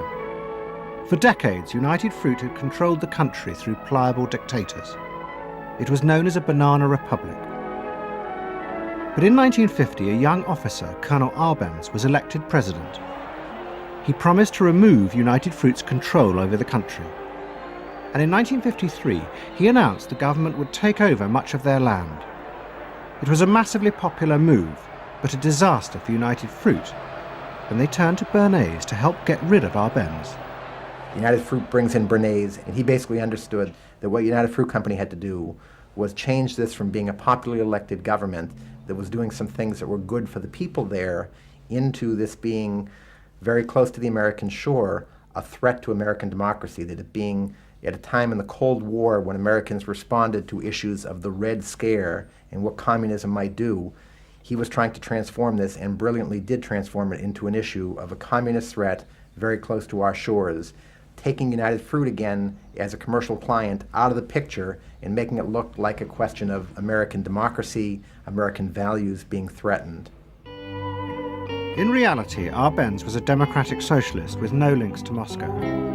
But Bernays set out to turn him into a communist threat to America. He organized a trip to Guatemala for influential American journalists. Few of them knew anything about the country or its politics. Bernays arranged for them to be entertained and to meet selected Guatemalan politicians who told them that Arbenz was a communist controlled by Moscow. During the trip, there was also a violent anti-American demonstration in the capital. Many of those who worked for United Fruit were convinced it had been organized by Bernays himself. He also created a fake independent news agency in America called the Middle American Information Bureau. It bombarded the American media with press releases saying that Moscow was planning to use Guatemala as a beachhead to attack America. All of this had the desired effect. In Guatemala, the Jacob Arbenz regime became increasingly communistic after its inauguration in 1951. Communists in the Congress and high governmental positions controlled major committees, labor and farm groups, and propaganda facilities. They agitated and led in demonstrations against neighboring countries and the United States. What was profoundly new in terms of what Bernays did is he took this menace to our backyard in Guatemala. For the first time, we saw Reds a couple hundred miles from New Orleans who Eddie Bernays had us believing were a true threat to us, that it was going to be a Soviet outpost in our backyard. But what Bernays was doing was not just trying to blacken the Arbenz regime. He was part of a secret plot. President Eisenhower had agreed that America should topple the Arbenz government, but secretly. The CIA were instructed to organize a coup. Working with the United Fruit Company, the CIA trained and armed a rebel army and found a new leader for the country called Colonel Armas. The CIA agent in charge was Howard Hunt, later one of the Watergate burglars. What we wanted to do was have a terror campaign to terrify Arbenz particularly, terrify his troops, much as the German Stuka bombers terrified the population of Holland, Belgium, and Poland at the onset of World War II, and just rendered everybody paralyzed. As planes flown by CIA pilots dropped bombs on Guatemala City, Edward Bernays carried on his propaganda campaign in the American press. He was preparing the American population to see this as the liberation of Guatemala by freedom fighters for democracy.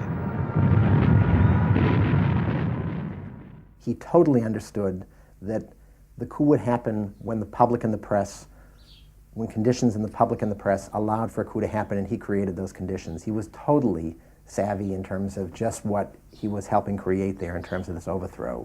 But ultimately he was reshaping reality, reshaping public opinion in a way that's undemocratic and manipulative. On June the 27th, 1954, Colonel Arbenz fled the country, and Armas arrived as the new leader. Within months, Vice President Nixon visited Guatemala. In an event staged by United Fruit's PR department, he was shown piles of Marxist literature that had been found, it was said, in the presidential palace. This is the first time in the history of the world that the communist government has been overthrown by the people. And for that we congratulate you and the people of Guatemala for the support they have given.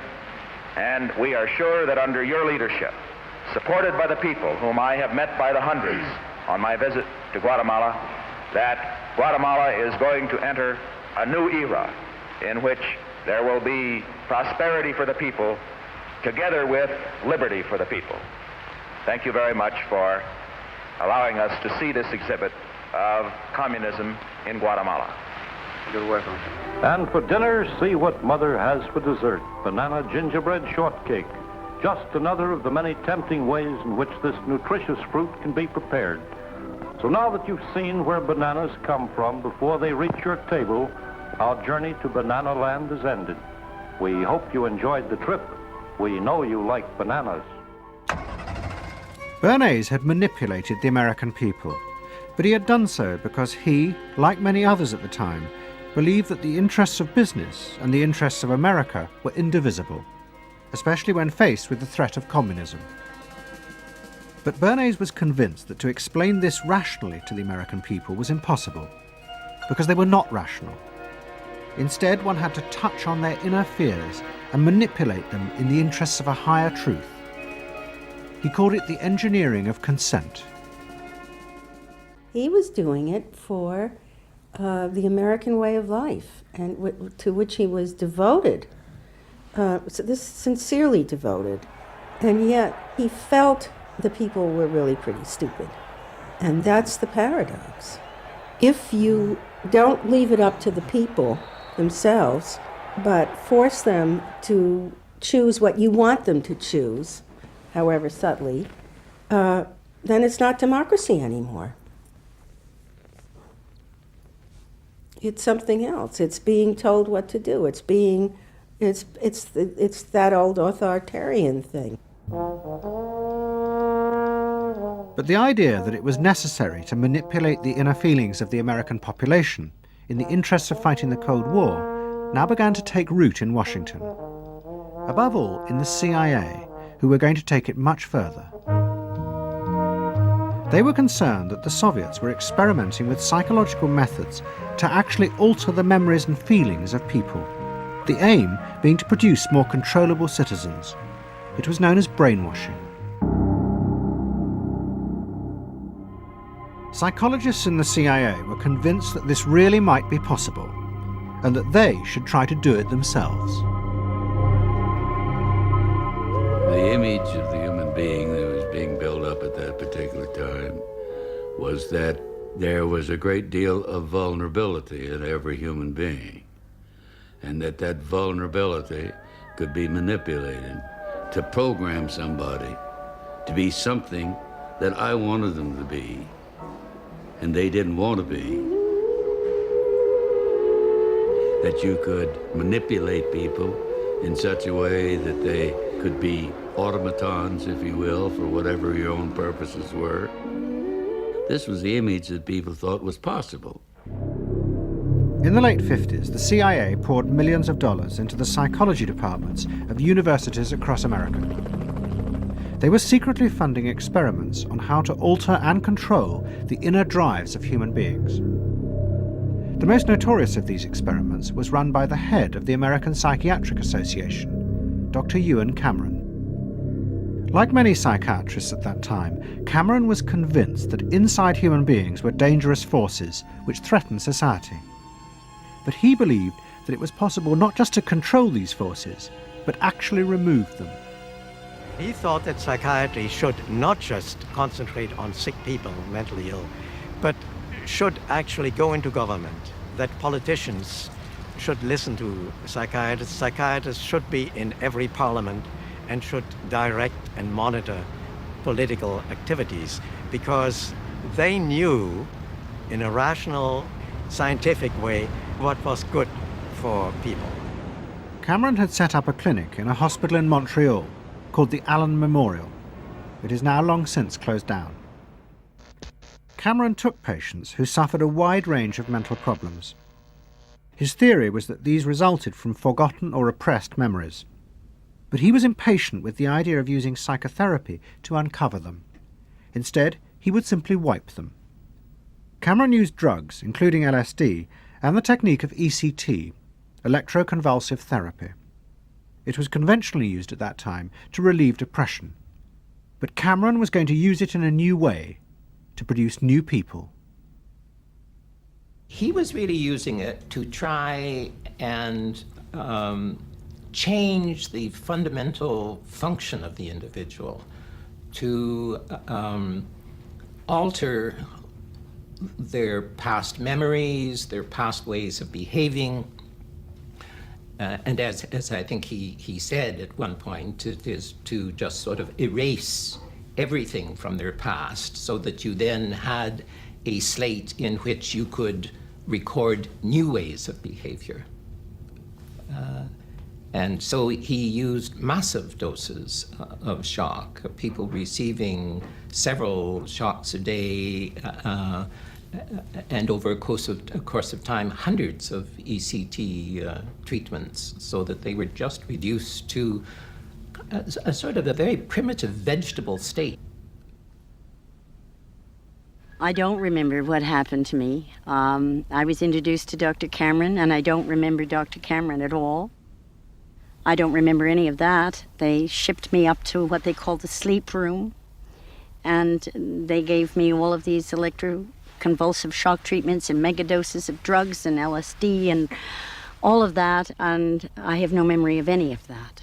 Nothing of that time in the Allen Memorial or any of my life previous to that. All gone, wiped. And then having depatterned somebody or brought them down to where basically nothing but the essential functions of the body were going on in terms of breathing and things of this nature. Then he would begin to feed material into these individuals, positive material, such that the brain would be programmed in a positive way, so that the individual would be completely altered. Then he put these tapes under our pillows called psychic driving. He would then put back into this empty brain a program of whatever sort he decided upon, and the people like myself would wake up another person, I guess. In fact, Cameron's experiments were a complete disaster. All he managed to produce were dozens of individuals with memory loss, and the ability to repeat the phrase, "I am at ease with myself." And it was not an isolated case. Almost all the experiments the CIA funded were equally unsuccessful. Despite their ambitions, American psychologists were beginning to find out how difficult it was to understand and control the inner workings of the human mind. We had been really chasing a phantom, if you will, an illusion, that the human mind was more capable of manipulation from the outside by outside factors than it is. We found out that the human being is an extremely complex thing. There were no simple solutions. But you've just got to bear in mind that these were very strange times. The psychoanalysts had come to power in America because of their theory that they knew how to control the dangerous forces inside human beings.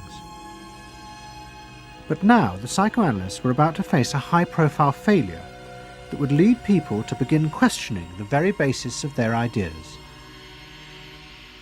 It began in Hollywood. The film industry had become fascinated by psychoanalysis, and Anna Freud was a powerful influence on dozens of analysts in Los Angeles. They treated film stars, directors, and studio bosses. Anna Freud's closest friend was the most sought after of all, Ralph Greenson.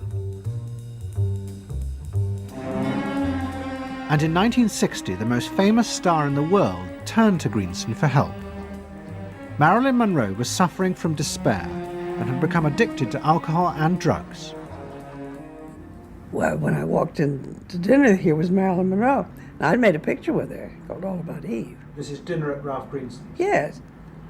And the only thing was that Ralph was trying to show her, Romy, I never called him Ralph in my life. Romy was trying to show her that the way a family life ought really to be. So we were walking the dog after us. I said, "What the hell are you doing here?" I said, "You never asked me to dinner." And he said, "You weren't that sick." And I said, "Oh, no." He said, "The point is just this child has no frame of reference. In other words, she doesn't know what the goal is." What Greenson did was follow Anna Freud's theory. If Marilyn Monroe could be taught to conform to what society considered a normal pattern of life, that would help her ego control her inner destructive urges. But Greenson pushed it to an extreme. He persuaded Monroe to move into a house nearby that was decorated like his own. He then took her into his own family life, and he, his wife, and his daughter played at being Monroe's own family. Greenson himself would become the model of conformity. And so this someone whom she regarded as important and whom she idealized, if he turned out to be a very gratifying father figure, her ego would benefit from that. That was the theory. His wife and children, everyone was involved in it. They were strengthening the person.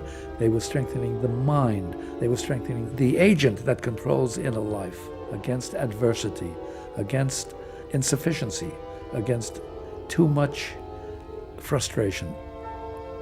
So that Marilyn Monroe would no longer be a helpless person looking for love. She'd have enough love. But despite all his efforts, Greenson was unable to help Marilyn Monroe.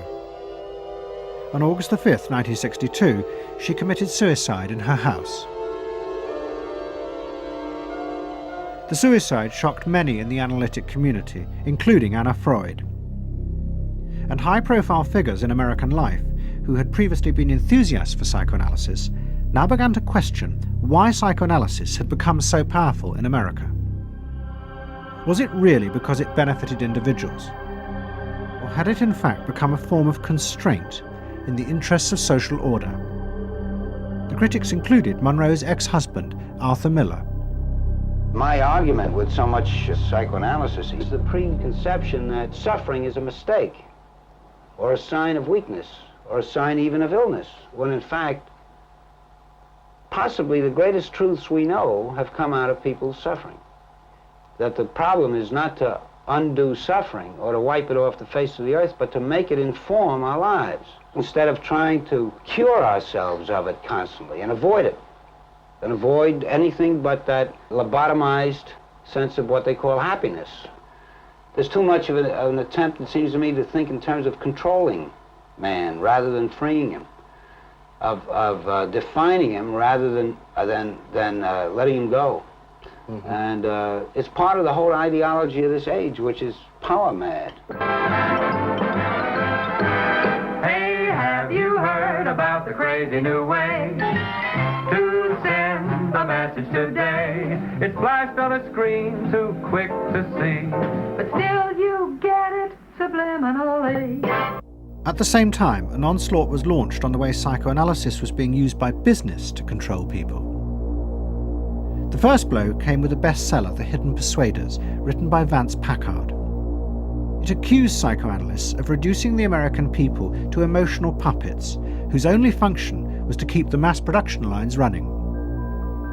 They did this by manipulating people's unconscious desires to create longings for ever new brands and models. They had turned the population into unwitting participants in the system of planned obsolescence. The second blow came from an influential philosopher and social critic, Herbert Marcuse. He had been trained in psychoanalysis.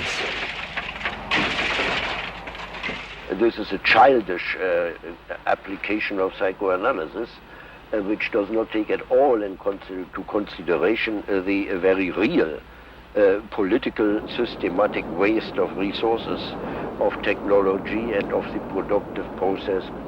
For example, planned obsolescence. For example, the production of innumerable brands and gadgets who are, in the last analysis, all the same. The production of innumerable different marks of automobiles. And this prosperity at the same time, consciously or unconsciously, leads to a kind of schizophrenic existence. I believe that in this society an incredible quantum of aggressiveness and destructiveness is accumulated precisely because of the empty prosperity, which then simply erupts.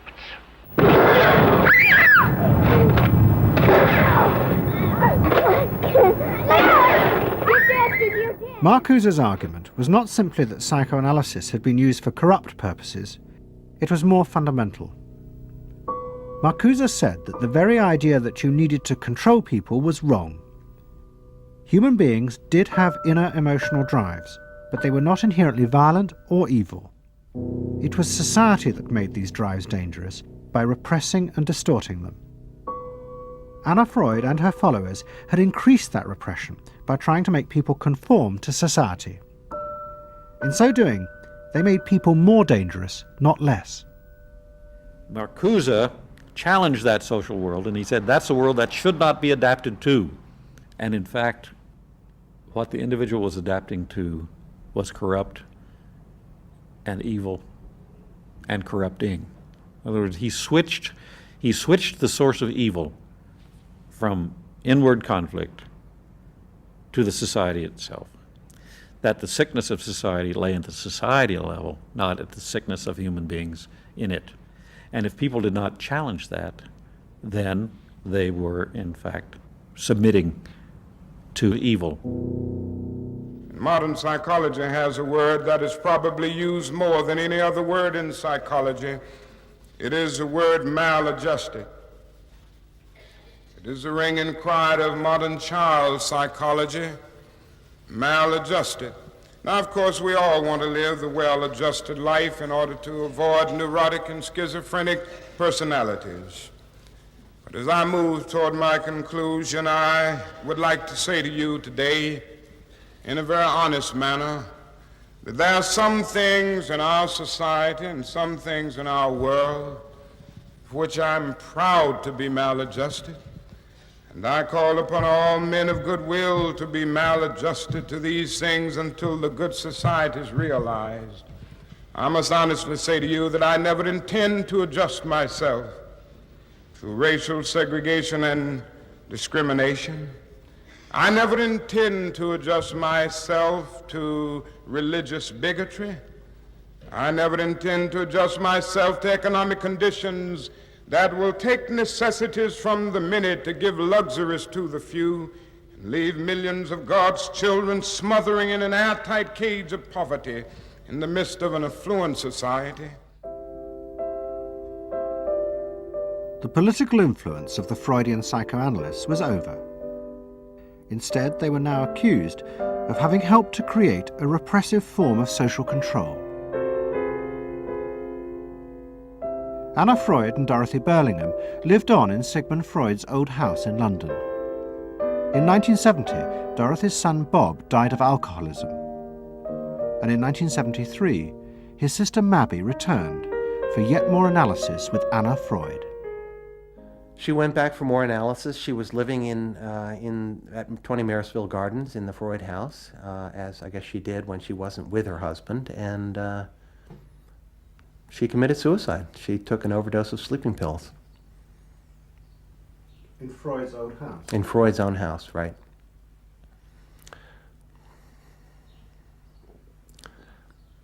So, I mean, the obvious, there are a lot of implications that one can draw from that, and I just think she happened to reach the end of the rope there. Although it would seem to be a very pointed act. Obviously, suicide is a very politicized act, and to do it in Sigmund Freud's own house is certainly different from doing it in Riverdale back in New York.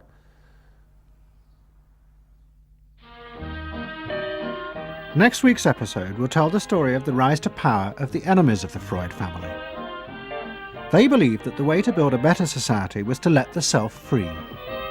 But what they didn't realize was that this idea of liberation would provide business and politics with yet another way to control the self, by feeding its infinite desires.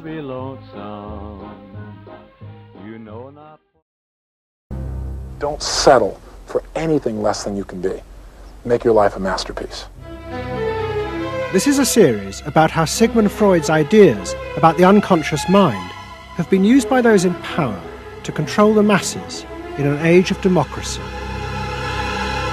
Last week's episode showed how Freud's ideas spread throughout America in the 1950s. They were promoted by his daughter Anna and by Freud's nephew, Edward Bernays, who invented public relations. He brought Freud's theories into the heart of advertising and marketing. A man like you, I mean, with a car like this. What they both believed was that underneath all human beings was a hidden, irrational self, which needed to be controlled, both for the good of individuals and the stability of society. But the Freuds were about to be toppled from power by opponents who said they were wrong about human nature.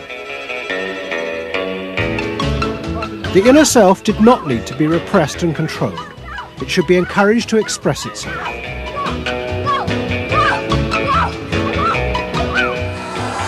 Out of this would come a new type of strong human being and a better society. But what in fact emerged from this revolution was the very opposite. An isolated, vulnerable, and above all greedy self, far more open to manipulation by both business and politics than anything that had gone before. Those in power would now control the self, not by repressing it, but by feeding its infinite desires.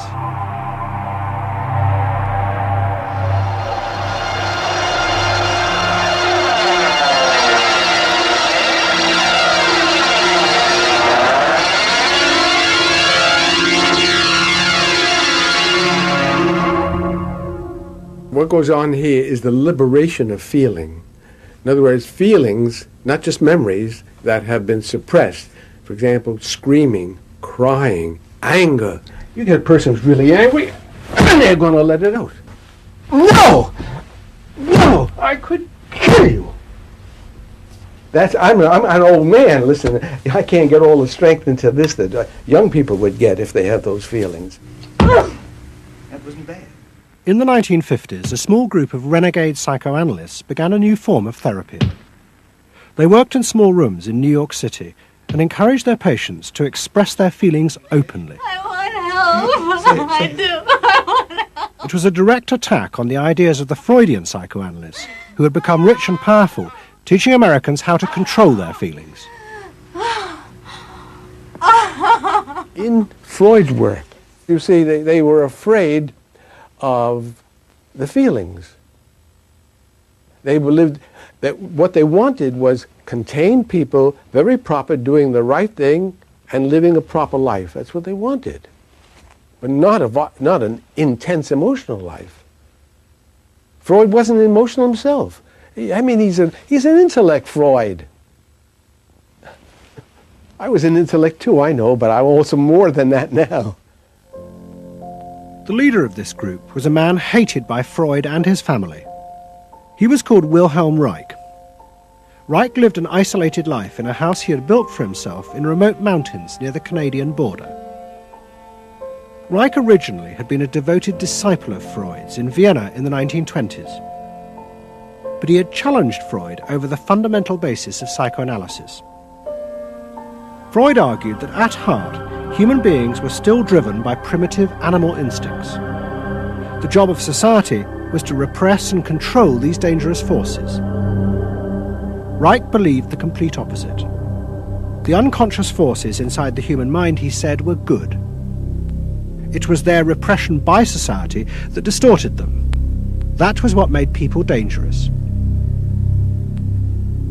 Reich and Freud had two fundamentally differing views about what was essential human nature. At its core, Freud saw an uncontrolled, violent, warlike, raging inferno of emotions. Reich said these things are not the way human beings are originally destined to be. They're the result of not permitting the original impulse to express itself. The underlying natural impulse, Reich argued, was the libido, sexual energy.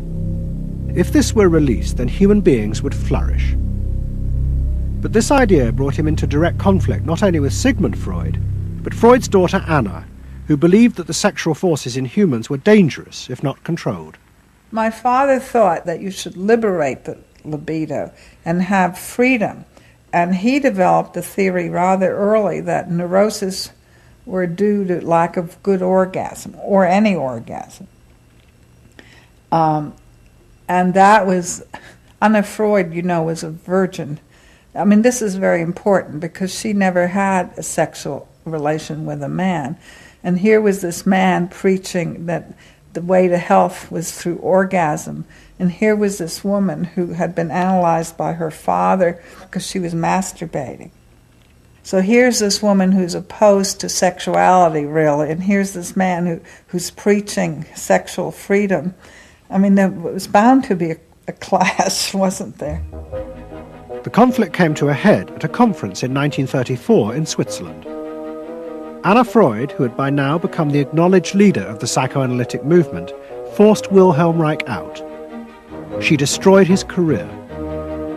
She got rid of him, very definitely. And I guess part of what I'm doing is getting rid of her. Explain. Well, I think that Anna Freud shouldn't get away with what she did, that it should be known. Maneuvering to get him kicked out of the International Psychoanalytic Association. So you're taking revenge? You might say so, right? Or wronging a right. No, righting a wrong. You better cut that one out. Isn't that called a Freudian slip? Yes, it is.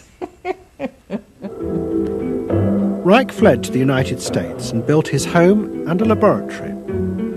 His ideas became grandiose to the point of madness. He was convinced that he had discovered the source of libidinal energy.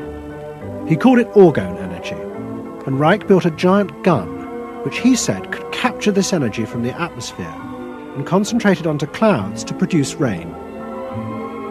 He also said that the gun could be used to destroy UFOs, which threatened the future of the world. In 1956, Reich was arrested by the federal authorities for selling a device that he said used orgone energy to cure cancer. Reich was treated as a madman. He was imprisoned, and all his books and papers burnt on the order of the court. A year later, Reich died in prison. To the Freudians, it seemed as if their main threat had been removed forever. But they were wrong. What the Freudians didn't realize was that their influence in American society was also about to be challenged, and in a way that would lead not only to their decline, but to the dramatic resurgence of Reich's ideas in America and throughout the capitalist world.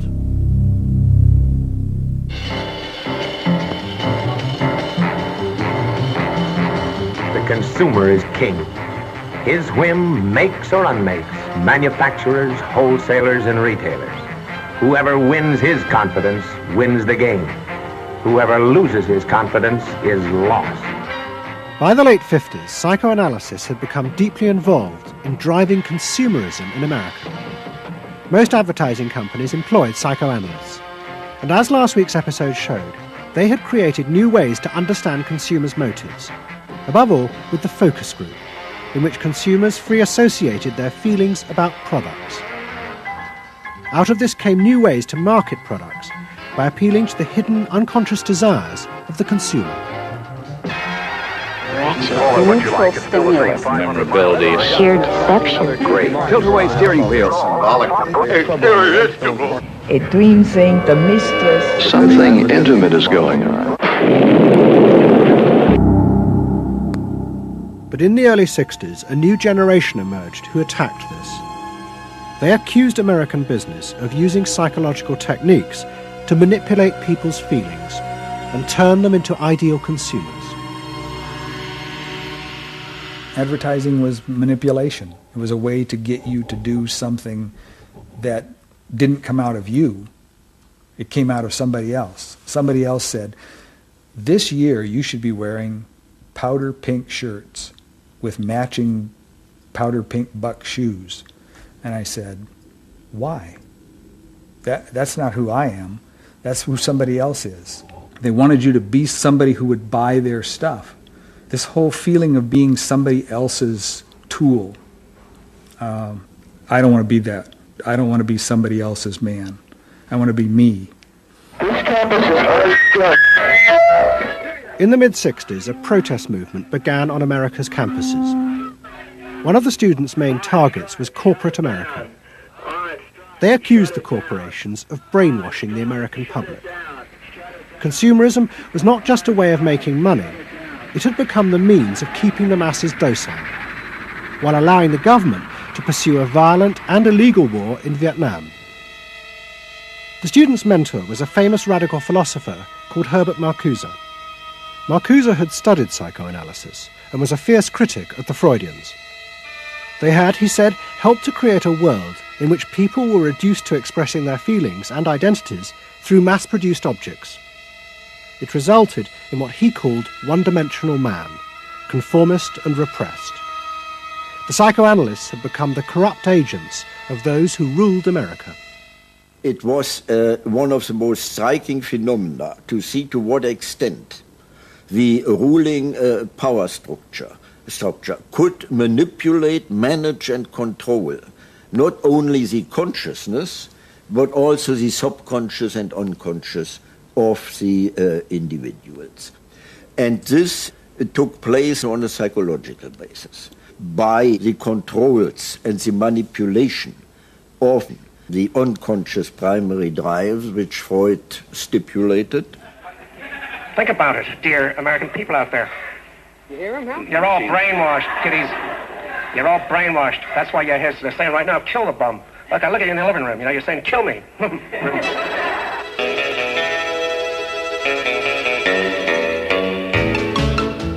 Following the logic of Marcuse's argument, the new student left set out to attack this system of social control. It was summed up in the slogan, "There is a policeman inside all our heads. He must be destroyed." And that policeman was going to be destroyed by overthrowing the state and the corporations that had put him there. One group, the Weathermen, began a series of bomb attacks on companies that they said both controlled people's minds through consumer products and made the weapons being used in Vietnam. There's no way to be committed to nonviolence in the middle of the most violent society that history's ever created. I'm not committed to nonviolence in any way. We want to live a life that isn't based on materialistic values, and yet the whole system of government and the economy of America is based on profit, on personal greed and selfishness. So that in order to be human, in order to love each other and be equal with each other and not place each other in roles, we have to destroy the kind of government that keeps us from asserting our positive values of life. But the American state fought back violently.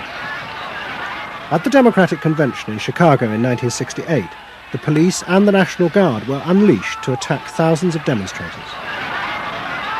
It was the start of a phase of ruthless repression of the New Left in America.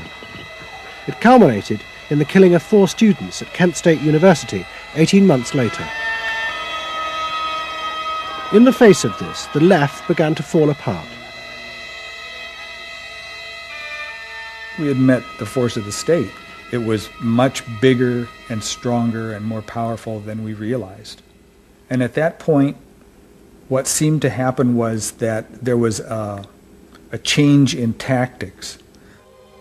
Confronted by this violent repression, many in the New Left began to turn to a new idea. If it was impossible to get the policeman out of one's head by overthrowing the state, instead one should find a way of getting inside one's own mind and removing the controls implanted there by the state and the corporations. Out of this would come a new self, and thus a new society.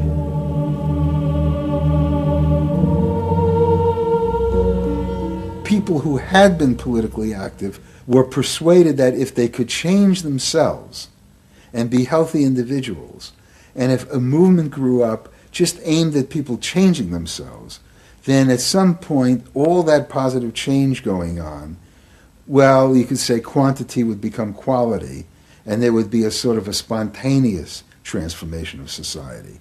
But political activism was not required. It's about making a new you, that if enough people changed the way they were, that the society would change. So the personal became political? Yes, the personal became political. Without changing the personal, you didn't stand a chance of changing the political. Coming up against the state power of the United States was not an option. I mean, they outgunned us. And to produce the new self, they turned to the ideas and techniques of Wilhelm Reich.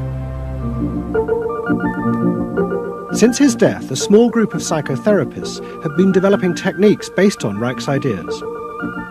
Their aim was to invent ways that would allow individuals to free themselves from the controls implanted in their minds by society. Their center was a tiny old motel on the remote coast of California. It was called the Esalen Institute. The dominant figure at Esalen was a psychoanalyst called Fritz Perls. Perls had been trained by Reich and had developed a form of group encounter in which he pushed individuals to publicly express the feelings inside them that society had said were dangerous and should be repressed. It's a basic fear of that thing inside me, like a little demon in there. It doesn't come out very often. It's really hard to get it out.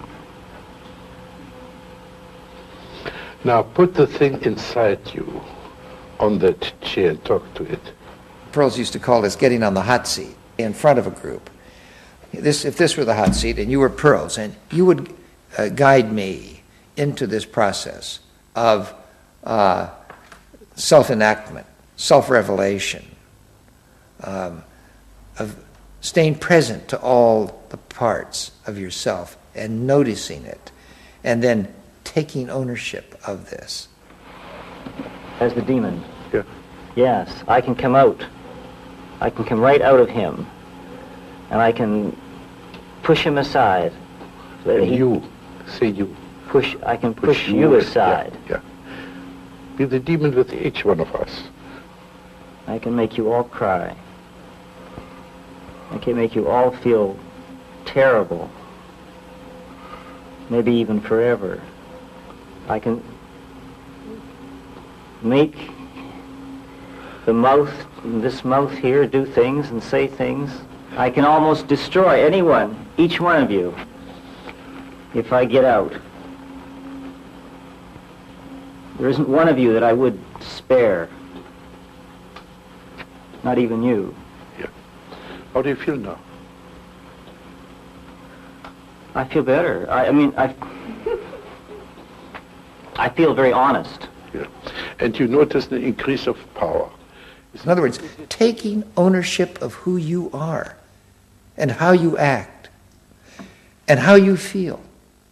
Your whole being in the world. In other words, giving you autonomy, owning your freedom. I'm frightening.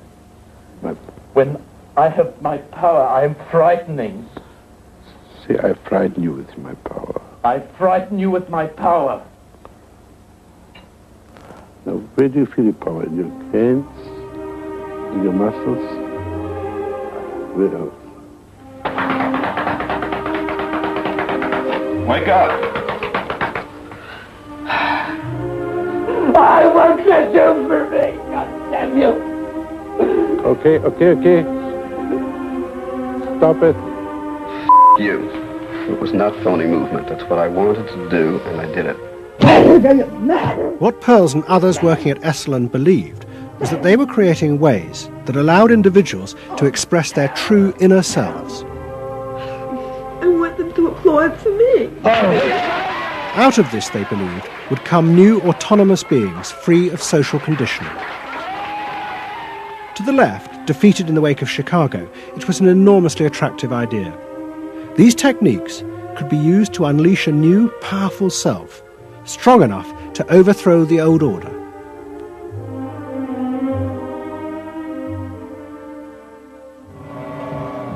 In the late 60s and early 70s, thousands flocked to Esalen. Only a few years before, it had been an obscure fringe institute. Now it became the centre of a national movement for personal transformation, the human potential movement.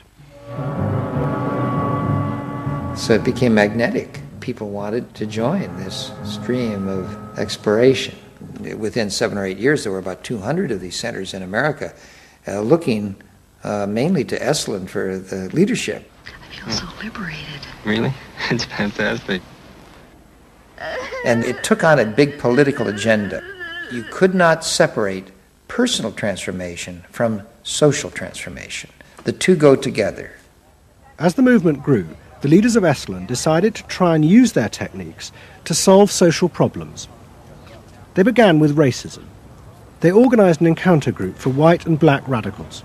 Both groups would be encouraged to express their inner racist feelings which had been instilled in them by society.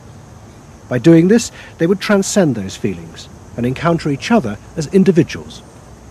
I started a series of encounters called Racial Confrontation as Transcendental Experience. We thought that we wanted to get that kind of black-white confrontation so you could really get down to see what was between the two races, not by backing off and trying to be polite, but by going right into the belly of the beast, of this beast of racial prejudice. And these were extremely dramatic. These were the toughest workshops ever convened at Esalen Institute. I'm looking at you, Whitey. You got clothes on. You got shoes on. You're so sure looking at me, huh? You got the goddamn police in the neighborhood. Really? They're not my police. You got a governor. You got a mayor. Oh, really? You got the president. You got ambassadors. You can vote, too. You got deaths in Vietnam. That's the benefits of slave labor. You got building skyscrapers that you dominate and control economically and politically. And tell me that it's not yours. It's yours, too. Then the blacks all got together and attacked the whites. And they just let us have it. What they call it was peeping somebody. Peeping somebody means peeping into their secrets, into their phoniness, and so forth. Like the white liberal. Oh, they really got onto the white liberal, you know. So don't give me no shit about I'm free. You're a goddamn liar, you white pink son of a bitch, you. Yeah, I want to know what you came down here for. You want a black buck, huh? Yeah. You looking for a stud? Huh? Well, what did you come here for? You're sitting there with your legs all gap wide open showing your drawers. Now what did you come here for?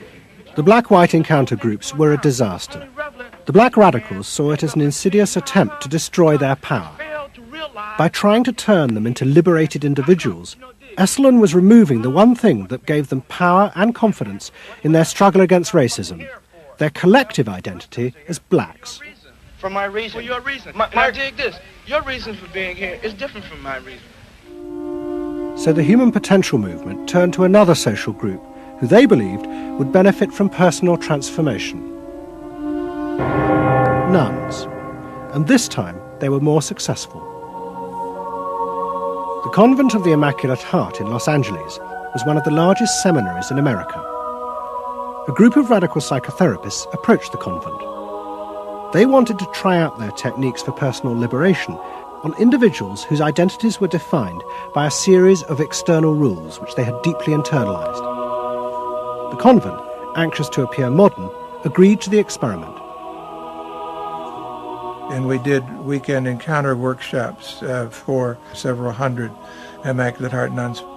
Nuns who were reserved, and they tended to be more reserved than other normal people, were told, don't be so reserved, let it all out. You're a good person. You can afford to be who you really are. You don't need to play the role of a nun. You don't need to keep downcast eyes. And prudence is an oversold virtue. You're trying to assert yourself, trying to find out who you are, who you're becoming. At the same time, you're trying to live a life of dedication, of service, and you're trying to make all these things fit into who you are, and you're just, it's such a turmoil at times that you just blow a gasket and do silly, crazy things, running around the orchard and stealing oranges and taking Cokes out of the refrigerator and crazy things. I felt like I was being a hypocrite, and I wanted people to respect me for what I was, not for what I was wearing, and so I'm glad for the change. You feel frightened, but you'll go on. Oh, yeah, I'm scared to death, but it's worth it. The experiment began to transform the convent. The nuns voted to discard their habits in favor of ordinary clothes. But the psychotherapists found they had awoken other forces. Solid. One of the things we unleashed was sexual energy. The kind of thing that the church had been very good at restraining was no longer to be restrained. One sister who was a member of the community, she got the idea that she could be freer than she had been before, and she seduced one of her classmates and then seduced the mistress of novices, who was an older woman, very reserved, and her program of freeing this older woman was sexual. She drove her to the store, and when they drove back and drove into the garage, she leaned over and gave her a big kiss on the lips, and thereafter sister, who had perhaps never been kissed before, was ready for more. The effect of the experiment on the convent was cataclysmic. Within a year, 300 nuns, more than half the convent, petitioned the Vatican to be released from their vows, and 6 months later the convent closed its doors. All that was left was a small group of nuns, but they had become radical lesbian nuns. The rest gave up the religious life. They gave up being nuns? They did, yeah, they became persons. By the late 60s, the idea of self-exploration was spreading rapidly in America. Encounter groups became the center of what was seen as a radical alternative culture based on the development of the self, free of a corrupt capitalist culture. We just want the freedom to be ourselves, and that's for love, for experience, positive way of life. We don't say that you're wrong. We just want to be free to be what we want to be, or what we find ourselves to be, as we continue to search ourselves. And it was beginning to have a serious effect on corporate America, because these new selves were not behaving as predictable consumers. The life insurance industry in particular was concerned that fewer and fewer college students were buying life insurance when they left university. They asked Daniel Yankelovich, America's leading market researcher, to investigate. He had studied psychoanalysis. The life insurance business, more than any other business at the time, was built on the Protestant ethic. You only bought life insurance if you were a person who sacrificed for the future. If you lived in the present, you had no need for life insurance. So they had some sense that maybe the sort of core values of the Protestant ethic were being challenged by some of these new values that were beginning to appear. And I was really astonished at what I found. The conventional interpretation, the dominant interpretation, was that it had to do with political radicalism. But, it was clear to us that that was a mask, a cover. The core of it had to do with self-expressiveness. That this preoccupation with the self and the inner self, that was what was so important to people. The ability to be self-expressive. Wow, what a feeling! 300 miles to go. What out of sight. Yankelovich began to track the growth and behavior of these new expressive selves. What he told the corporations was that these new beings were consumers, but they no longer wanted anything that would place them within the narrow strata of American society. Instead, what they wanted were products that would express their individuality, their difference in a conformist world, the very things that US corporations did not make. Products have always had an emotional meaning. What was new was individuality. The idea that this product expresses me, and whether it was a small European car, the particular music system, Relaxation. your presentation of self, your clothing. For immediate energy from our muscles and relaxation. These become ways in which people can expend their money in order to say to the world who they are. But the manufacturers, they had no idea of what was going on, really, with consumers and in the market at large. Major advertising companies set up what they called operating groups to try and work out how to appeal to these new individuals. The head of one agency sent a memo to all staff. We must conform, he told them, to the new nonconformists. We must listen to the music of Bobby Dylan and go to the theatre more. But the problem was, few of the self-expressive individuals would take part in focus groups. The advertisers were left to their own devices. There's a new cereal that tastes so right. Makes you dance, it's a way out of sight. It's tasty little squares of malted wheat. It's crispy and it's crunchy and it tastes so neat. Faster though. That's what I'm saying. Here's a folk rock with more rock than folk. And there was an even more serious problem. To make products for people who wanted to express themselves would mean creating variety. But the systems of mass production that had been developed in America were only profitable if they made large numbers of the same objects. This had fitted perfectly with the limited range of desires of a conformist society. The expressive self threatened this whole system of manufacture. And the threat was about to grow rapidly. Go! Because an entrepreneur had invented a way of mass-producing this new independent self.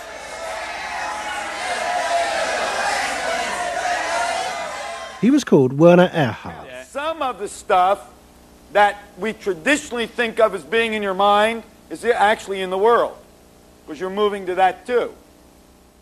Erhard had invented a system called EST, Erhard Seminar Training. Hundreds of people came for weekend sessions to be taught how to be themselves. And EST was soon copied by other groups, like Exegesis in Britain.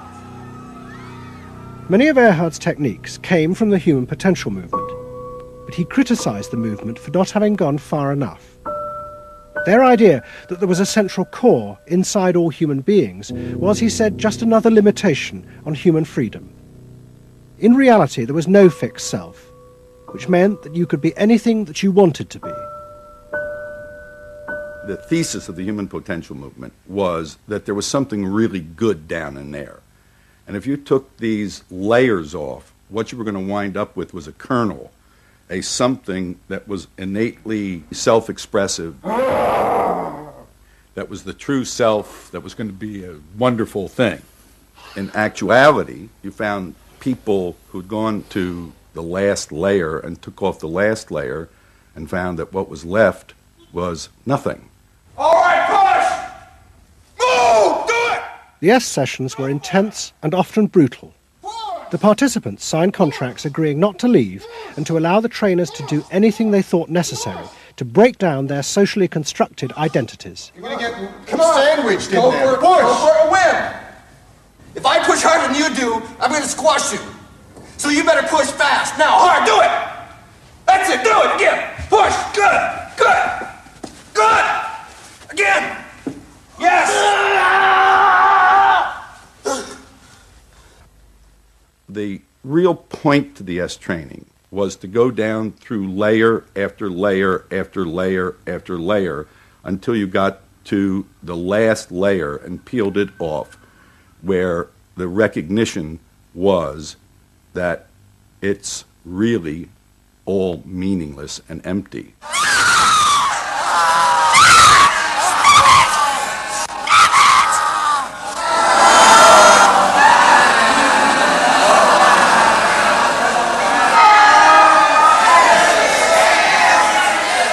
Now, that's existentialism's endpoint.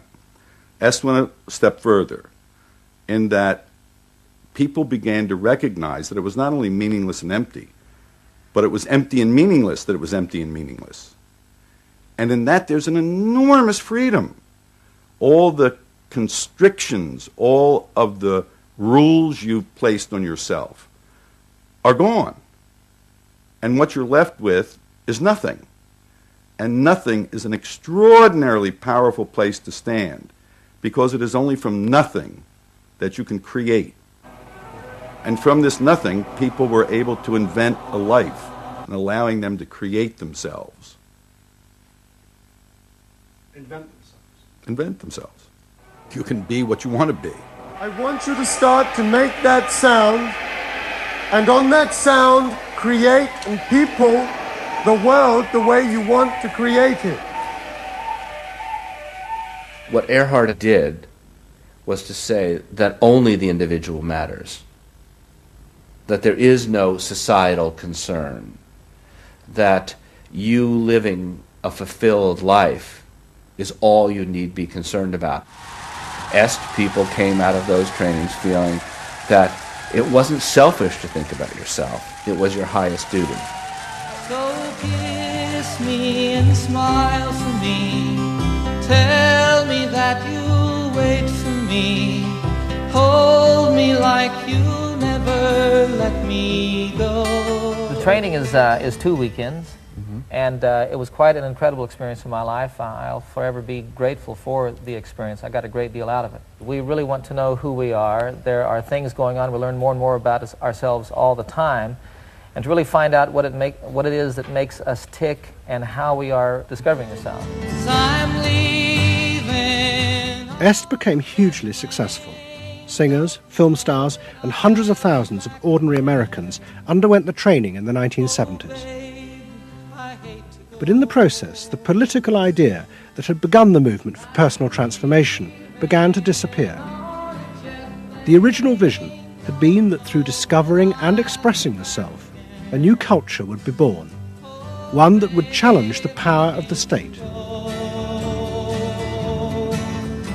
We will not let them separate our culture from our politics. We are a people. We are all together. But what was now emerging was the idea that people could be happy simply within themselves, and that changing society was irrelevant. One of the proponents of this was Jerry Rubin. In 1968, Rubin, as leader of the Yippies, had led the march on Chicago, but now he had undergone S training. I was willing to die, and I had a martyr complex in a sense. I think we all did. And I've given up that ideal of sacrifice. And I'm not as overwhelmingly moved by injustice as I was. And now we reincarnated ourselves from within. Basically, the politics were lost and totally replaced by this lifestyle, and then the desire to become deeper and deeper into the self. By now, a grandiose sense of the self. And my good friend and one of the original Yippie founders, Jerry Rubin, definitely moved in that direction. And I think he was beginning to buy into the notion that he could be happy and fully self-developed on his own. Socialism in one person. Yes. Was he alone in that trajectory? Although that, of course, is capitalism. That's the whole joke. I think it's funny. I think it's funny because people spend so much of their life being bedeviled by their past and being locked into their past and being limited by their past. And there's an enormous freedom from that, letting people create themselves. What is it? Est was only the most vivid and intense expression of an idea that was spreading rapidly through all strata of American society. Books and television programs promoted the idea that one's first duty was to be oneself. And those monitoring this shift were astonished at the speed with which the idea was spreading. In 1970, it was a small percentage of the total population, maybe 3 to 5%. By 1980, it had spread to the vast majority of the public, up to 80%. You asked the question, how do you get self-actualized? You take this day and you say, when I shave every morning, I look in that mirror, I say to myself, I really say this, I say, nobody is going to ruin this day for you, Wayne Dyer, nobody. That this preoccupation with the self and the inner self traveled and spread throughout the society in the 1970s. It helped me to stop living in the past and start building from today and using my experiences in a positive way to be a better person today and tomorrow. But then the problem comes, well, how do you be self-expressive? And it was at this point that American capitalism decided it was going to step in and help these new individuals to express themselves, and in the process make a lot of money. The first thing they were going to do was to find a way of getting inside their heads, to discover what these new beings wanted in order to be themselves. This came not from Madison Avenue, but from one of the most powerful scientific research institutes in America. Stanford Research Institute in California worked for corporations and government. It had done much of the early work on computers and was also working for the Department of Defense on what would become the Star Wars project. In 1978, a group of economists and psychologists at SRI decided to find a way to read, measure, and fulfill the desires of these new unpredictable consumers. The idea was to create a rigorous tool for measuring a whole range of desires, wishes, values that prior to that time had been kind of overlooked. They say in business, what gets measured gets done. We were basically telling manufacturers, if you're really going to satisfy not just the basic needs, but individuated wants, whims, and desires of more highly developed human beings, you're going to have to segment. You're going to have to individuate. To do this, SRI turned for help to those who had begun the liberation of the self. In particular, one of the leaders of the human potential movement, a psychologist called Abraham Maslow. Through observing the work at places like Esalen, Maslow had invented a new system of psychological types. He called it the hierarchy of needs, and it described the different emotional stages that people went through as they liberated their feelings. At the top was self-actualization. This was the point at which individuals became completely self-directed and free of society. The team at SRI thought that Maslow's hierarchy might form the basis for a new way to categorize society, not by social class, but by different psychological desires and drives. To test this, they designed a huge questionnaire with hundreds of questions about how people saw themselves, their inner values. The questions were designed to see whether people fitted into Maslow's categories. We were trying to find out what people really felt like. So we asked these really penetrating questions, and we hired a company that administers surveys, to do them. They said they've never seen anything like it. Usually you have to send out a postcard 6 weeks and then another postcard, and then you got to call the people up, to get the return rates up. We had an 86% return, and they only sent out one postcard. People loved filling out this questionnaire. We got several questionnaires back with a note attached saying, do you have any other questionnaires I could fill out? Because we were asking people to think about things that they had never thought about before, and they liked thinking about them. Like what? Like what they felt inside? Yeah, like what they felt inside. What motivated them? What was their life about? What was important to them? It was sort of like, wow. The answers were then analyzed by computer. It revealed that there were underlying patterns in the way people felt about themselves, which fitted Maslow's categories. And at the top of the hierarchy were a large and growing group which cut across all social classes. The SRI team called them the inner directeds. These were people who felt they were not defined by their place in society, but by the choices they made themselves. But what SRI discovered was that these people could be defined by the different patterns of behaviour through which they chose to express themselves. Self-expression was not infinite. It fell into identifiable types. And the SRI team invented a new term for it: lifestyles. They had managed to categorise the new individualism. They called their system Values and Lifestyles, VALS for short. At the forefront of this change are three new VALS groups we call inner directed. These are people for whom personal satisfaction is more important than status or money. They tend to be self-expressive, complex, and individualistic.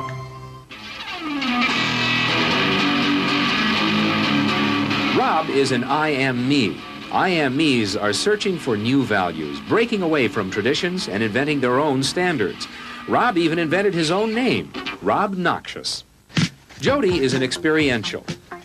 This is a group seeking inner growth through direct experience. Experientials aren't in one place much. This is the try-anything-once crowd, and all that activity takes goods and services.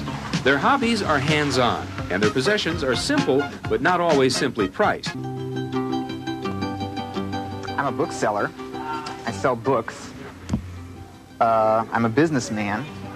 That doesn't necessarily mean that I believe in capitalism. It just happens to be what I'm doing now. SRI created a simplified questionnaire with just 30 key questions. Anyone who answered them could be immediately fitted into a dozen or so of these new groups.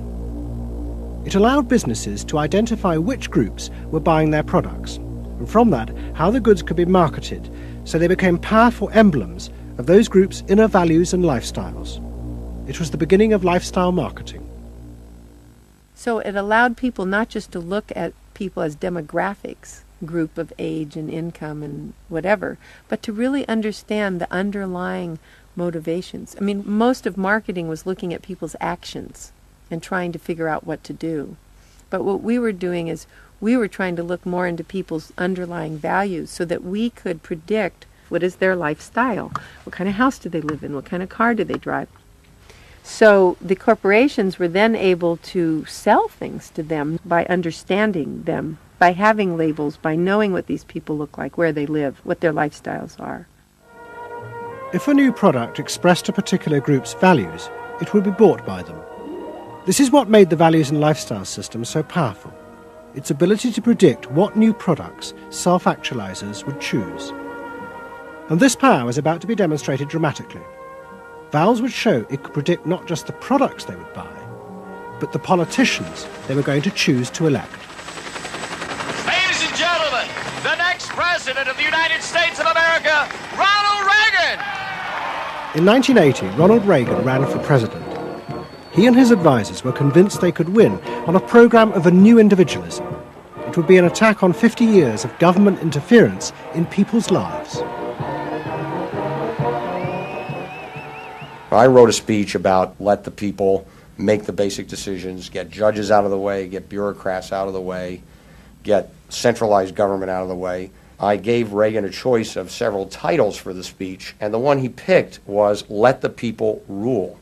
Let the people regain rule, regain control over their own destiny away from a remote elite in Washington.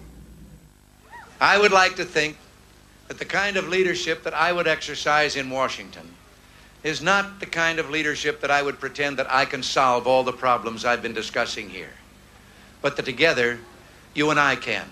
I would like to take the lead in taking government off the backs of the American people and turning you loose to do what I know you can do. It was radical. Moderate Republicans thought it was suicide. Jimmy Carter called it ridiculous. The press was extremely negative. But the odd thing is that it polled very well in New Hampshire, which was the first primary state, the state that we had to win. What was odd was that there seemed to be a strange mosaic of support for Reagan's policies. The traditional pollsters could see no coherent pattern across class, age or gender. But those who had designed the values and lifestyle system believed that they knew why. They were testing their system in both America and Britain, and they were convinced that both Reagan's and Mrs. Thatcher's message about individual freedom would appeal to the group at the top of their hierarchy, the inner directeds, because it fitted with the way they saw themselves. They were really concerned about being individuals, being individualistic. And so in the early stages, when we were looking at the messages that both Thatcher and then Reagan were putting across, we said they are using words that will really appeal to a lot of the younger people, and particularly to the people who are moving towards self-actualization. We call them the inner-directed people. A lot of our colleagues said, that's absolutely ridiculous, because inner-directeds are very socially aware, very socially concerned. They'll never vote Conservative, or they'll never vote for the Republicans. But we said, if Thatcher and Reagan continue to appeal to them in this way, they really will. And I vision leadership in taking government off your backs and turning you loose to do what you can do so well. Thank you very much. The idea that the new self-actualizing individuals would choose a politician from the right, not the left, seemed extraordinary. But to test their prediction, the Values and Lifestyles team did a survey of voting intentions, and they correlated it with their new psychological categories. When we said in our surveys, who are you going to vote for, sure enough, it was the inner-directeds who said that they would vote for Thatcher and for Reagan. And they made the difference in those elections because of their voting for Thatcher and Reagan. And it really surprised our colleagues, even within my own organisation. It really showed the power of this approach, because it's very difficult to identify inner-directeds on the street. These people who voted for Thatcher and Reagan, these inner-directeds, came from any walk of life. It's really hardly correlated with social class at all. I mean, if you just go along and look at age, sex, social class, you would never pick them up. But if you really go along with a questionnaire that gets at their values, then you can identify them very easily. And that was new? And that was completely new, yeah. At the beginning of 1981, Ronald Reagan was inaugurated as president. But he took charge of a country that was facing economic disaster. The terrible inflation of the 1970s had destroyed much of America's traditional heavy industries, and millions were unemployed. But true to his campaign promises, Reagan told the country he would not step in to help, as all previous governments had since the war. These United States are confronted with an economic affliction of great proportions. We suffer from the longest and one of the worst sustained inflations in our national history. Idle industries have cast workers into unemployment, human misery, and personal indignity. In this present crisis, government is not the solution to our problem. Government is the problem. But America's ailing economy was about to be rescued, not by government, but by the new groups that the market researchers had identified, the self-actualizing individuals. They were about to become the motor for what would be called the new economy. You can be what you want to be. So regarding V8, what do you really want? A tasty product that's good for me. What do you want that for? One technique is that we ask people the same question over and over and over again, and we say, what do you want? What do you really want? What do you want that for? And they start to talk about it, and they kind of get intimate with what's going on. What we're doing with that technique is unpeeling the onion. If you want to think of a person kind of having layers and layers and layers of protection and thoughts and behaviors and beliefs, we want to get to that center core. In the wake of the invention of values and lifestyles, a vast industry of psychological market research grew up.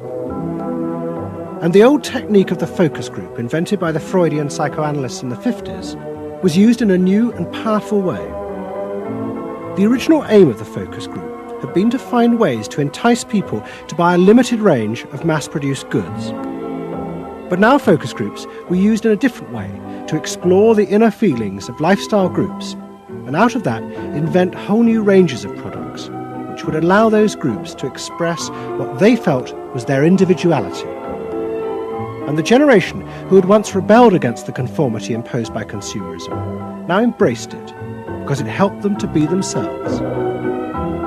What capitalism managed to do that was brilliant was to actually create products that people like me would be interested in, that people like Jerry Rubin would be interested in. Capitalism developed a whole industry at developing products that evoked a larger sense of self, that seemed to agree with us that the self was infinite, that you could be anything you wanted to be, that took our philosophy and agreed with it, and then created products that supposedly helped you, aids, that helped you be this limitless self. The product sells you a way of life, a way of being. The product sells you values. You dress this way, you live in a house like this, you have furniture like this, you use this computer. Do you have the regular jeans? Or? Oh, Gloria Vanderbilt does a lot in denim, in silks, and in cotton. You eat in these restaurants, there are values there, hipness, coolness. This is not, I repeat, not a marketing scheme. So the notion that you could buy an identity replaced the original movement notion that you were perfectly free to create an identity. And you were perfectly free to change the world and make the world anything you wanted it to be. Well, what I wear is a statement. And this vast range of new desires fitted perfectly with changes in industrial production. Computers now allowed manufacturers to economically produce short runs of consumer goods. The old restrictions of mass production disappeared, as did the worry that had bedeviled corporate America ever since mass production had been invented, that they would produce too many goods. With the new self, consumer desire seemed to have no limit. In the United States, the concern of companies was always that supply would outstrip demand, that we were producing too much, and that there was not a market for it. You don't hear that kind of talk anymore, because you've gone from a conception of a market of limited needs, and if you fill them, they're filled, to a market of unlimited, ever-changing needs dominated by self-expressiveness, that products and services can satisfy in an endless variety of ways, and ways that change all the time. And consequently, economies have unlimited horizons. Out of this explosion of desire came what seemed a never-ending consumer boom that regenerated the American economy. The original idea had been that the liberation of the self would create new kinds of people, free of social constraint. That radical change had happened, but while the new beings felt liberated, they had become increasingly dependent for their identity on business. The corporations had realized that it was in their interests to encourage people to feel that they were unique individuals and then offer them ways to express that individuality. A world in which people felt they were rebelling against conformity was not a threat to business, but its greatest opportunity.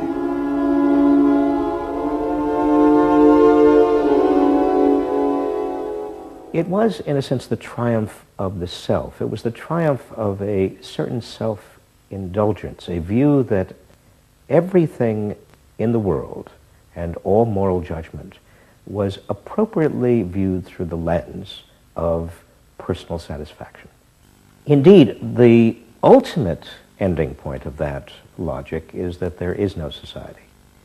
There is only a bunch of individual people making individual choices to promote their own individual well-being.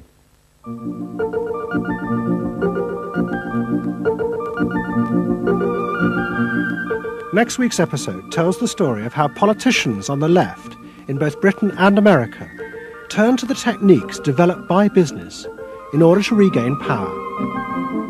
But what they didn't realize is that what had worked for business would undermine the very basis of their political beliefs. They would find themselves trapped by the greedy desires of the new self.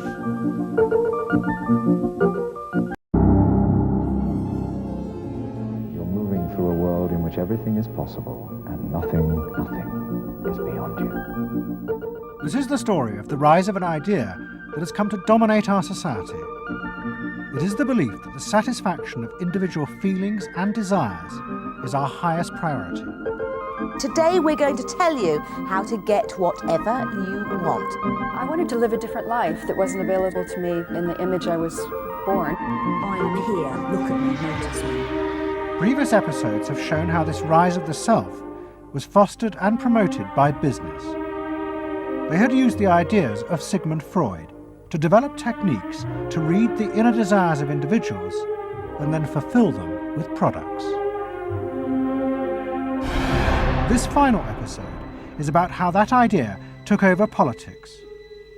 It tells the story of how politicians on the left, in both America and Britain, turned to these techniques to regain power. They believed that they were creating a new and better form of democracy, one that truly responded to the inner feelings of individuals.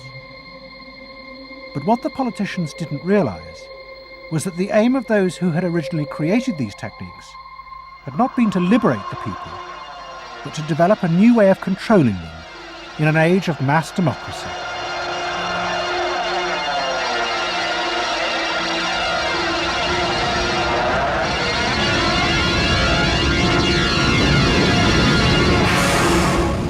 The roots of the story lie way back in the America of the 1920s with one man.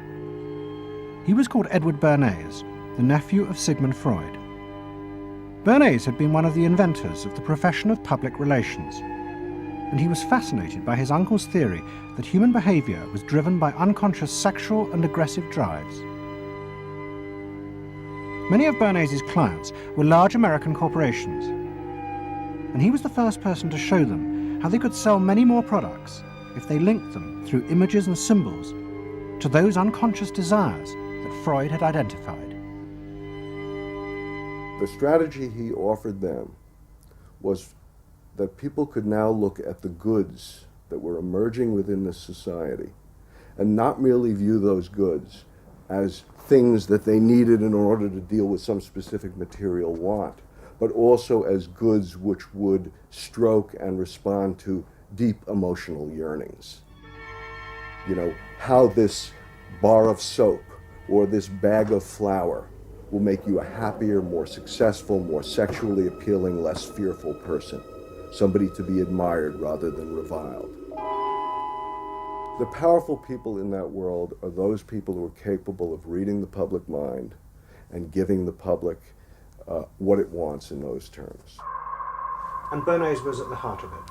Bernays was the guy who was the foremost articulator of the theories which were driving this new system.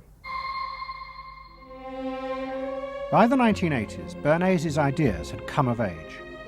A vast industry had grown up in America, devoted to reading the inner desires of consumers. At its heart was the technique of the focus group.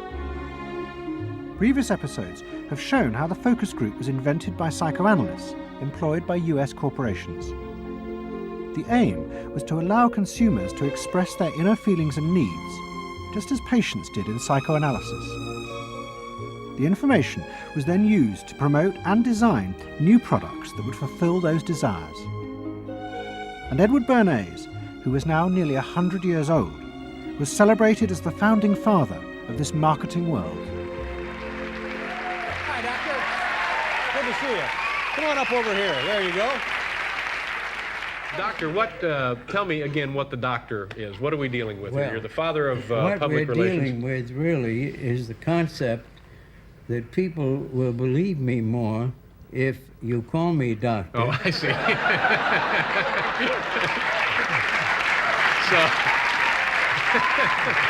That's a good idea. And Bernays' ideas and techniques were also about to conquer Britain in the 1980s. Unlike America, the ruling elites in Britain had always distrusted the idea of pandering to the masses. It was epitomised by the patrician elite who ran the BBC. Even as late as the 60s, popular programmes were referred to as ground bait. Their real job was to lure the viewers into watching the more serious programmes the elite knew was good for them. And market research reflected this attitude. Individuals were observed and classified by market researchers according to their social class, from A through C2, D and E. Probably they might be C2s. Yes, I think by the way they're carrying their luggage. Or yes, no taxi. No taxi, and all stuffed in the bags like that. I think the lady possibly sets her own hair, which is always an indication. Yes. The children are nicely dressed. Yes, they are. Probably a skilled worker. A skilled, yes, a skilled worker. I would think say so. Yes, I would With say certain so. apprenticeship or done some. That's right. Qualifying time. We agree then. Yes, we think C2. We think so. Yes. When people were asked their opinion about both products and politics, they were selected by social class and asked only strictly factual questions about what they thought. Leaving your own party sympathies on one side, who do you think will win this forthcoming election? Labour. Labour? And tell me which you prefer. Which party do you think you'll be voting for? This time, This time, Liberals. you'll be voting for the Liberals. And who do you think will be second? Conservative. This one. Thank you. The idea that one might ask people what they themselves felt and desired, and then give it to them, was seen as alien to the ruling elites, which would challenge their belief that they knew what was best for the public.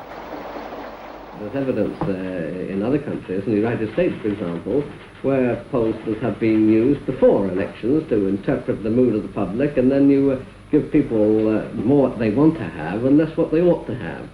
But again, this could be alleged to be more democratic, I don't know. It's very dangerous ground, I think, though, when polls are used in that way. But then, in the economic crisis of the mid-70s, British industry was forced to begin to pay attention to the inner feelings of consumers. As the recession deepened, consumer spending fell dramatically, and the advertisers insisted that the only way for companies to survive was to make their advertising more effective. And to do this, they would have to delve into people's underlying psychological motives for purchasing. The advertising industry started to bring in Americans to run focus groups with British housewives. Everyone is a unique person, and even though you're a group of 10 today, we don't want a group opinion. And we want to know your ideas and your thoughts, no matter how crazy it might be. Please let your imagination run wild, because that's how very crazy things like instant coffee got born. Now, can we get somebody, this lady, to be a kitchen sink? And kitchen sink, how do you feel with these things that are being used to clean you up? Well, I've got to feel clean. I've got to be kept clean. So you're I feel that. I should hate it if I was all greasy, so I've got to be easy to clean. Okay, now the housewife, this lady, what would you use to clean your kitchen sink? A scouring powder. Of course, a cloth to apply the things on, and plenty of water. Now, how do you feel as you're doing this chore? Feel satisfied? Well satisfied when I have done it, yes. I'm doing my duty. I feel it's a job well done. The consumers were encouraged to play at being products, from household cleaners to car seat belts. The aim was not to talk rationally, but to act out and reveal their inner emotional relationship to products. Which firmly and unmistakably underlines. And then a politician emerged who also believed that people should be allowed to express themselves. Instead of being controlled by the state, the individual should become the central focus of society. Some socialists seem to believe that people should be numbers in a state computer. We believe they should be individuals. We're all unequal. No one, thank heavens, is quite like anyone else, however much the socialists may pretend otherwise. And we believe that everyone has the right to be unequal, but to us, every human being is equally important. A man's right to work as he will, to spend what he earns, to own property, to have the state as servant and not as master. They are the essence of a free economy, and on that freedom all our other freedoms depend. Mrs. Thatcher's vision was of a society in which the wants and desires of millions of individuals would be satisfied through the free market. This, she believed, would be the engine to regenerate Britain. And with her ascent to power, the advertising and marketing industries flourished.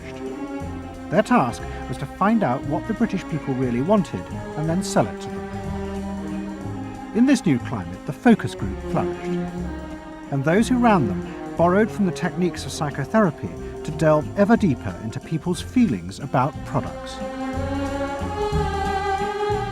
We're trying to understand how people feel about brands, how they relate to brands. That is to say, what the brand's personality is as far as consumers are concerned. And there are a number of techniques which are very, very helpful for getting to that understanding. The consumer is given crayons to doodle, to express their feelings, to go inside their own head, pull out their feelings and somehow get them onto paper. And these are ordinary drinkers expressing their feelings about drinking Guinness. Here you see a rich, very female aspect of Guinness. So if you were describing a woman who somehow to you had that character, what sort of person is it? Paula Yates, who used to lay in bed, surrounded with magazines and chocolates like a 50s starlet. Out of this research, the marketeers began to detect a new individualism. In particular, among those who had voted Conservative for the first time in 1979. They no longer wanted to be seen as part of social classes, but to express themselves. And crucial to this were the products they chose to buy. We identified that there was this trend towards what might be called individualism, where people wanted to still be part of a crowd, but to express themselves as individuals within it, to have their own personalities, to be, I suppose, their own men. I didn't want to be the same as everybody else. I wanted it to be a little bit different, a little bit individual. It's quite individual upstairs. It's not remarkable, but I think it's quite individual. It is expensive. It's Italian. It's Italian, it's expensive, and it's good quality. A little bit different. Yeah, we want to set our own standards, so nobody else has got what we've got. We just didn't want it be the same as everybody else. We just want to be different. Business responded eagerly to this new individualism, and it soon became one of the main forces driving the growing consumer boom in Britain. Using the data from the focus groups, the manufacturers created new ranges of products that allowed people to express their individuality. Business also recategorized people. They were no longer divided by social class, but by their inner psychological needs. If the primary need is security and belonging, we call the groups mainstreamers. If it's status and the esteem of others, then it's aspirers. If it's control, it's succeeders. And if it's self-esteem, it's reformers. And this new marketing culture began to take over the institutions previously dominated by a patrician elite, in particular the world of journalism. The assault was led by the profession of public relations. In the past, PR had been seen as seedy and corrupt, but now it became a glamorous business, promoting products and celebrities. And one of the rising stars was another member of the Freud family, Matthew Freud, the son of the Liberal MP Clement. What Freud and other PRs realised was that they could use their celebrities as levers to infiltrate advertising into the editorial content of newspapers. The newspapers were offered exclusive interviews with celebrities, but only if they also agreed to mention products made by Freud's corporate clients, in terms dictated by the company. What happened with Freud's was that you effectively got some kind of product placement, or even product, the manufacturers of the product got some degree of control over how their products would appear in print. So if, for example, you did want to write about Caprice's passion for stuffed crust pizza, you would sign a contract which guaranteed that you would mention the firm Pizza Hut in at least twice in certain positions in the introductory paragraph of the article, that you would agree to run the Pizza Hut logo at such and such a size in such and such a place, and of course that you would agree to run the enclosed pictures of Caprice eating her stuffed crust pizza. There was no choice about how you would run this article in the press. You were effectively told how to run the article in the press. By Freud's? By Freud's. It's a rise of the corporate culture and the rise of business. To traditional journalists, this infiltration of advertising into the editorial pages was a corruption of their profession. But to Mrs. Thatcher's allies, like Rupert Murdoch, who owned The Sun and The Times, it was part of a democratic revolution against an arrogant elite who had too long ignored the feelings of the masses. They hate to see someone communicating with the masses. They feel that newspapers, the written word, is not for the masses. That should be left to television, or perhaps to nobody. I'm very proud of The Sun, and The Sun was not represented tonight in your film. You just took page 3, which everyone seems so fascinated with. About page 1, page 2, every other page of the paper. It was a typical piece of slanting and elitism by the BBC, who, after all, in order to get viewers for this program, put on a very sexy episode of Star Trek, which I was watching out in the room there. Oh, I don't think they put it on to get us viewers. I think we just are lucky to follow They try them. to carry viewers into these show programs. You I know how it's done.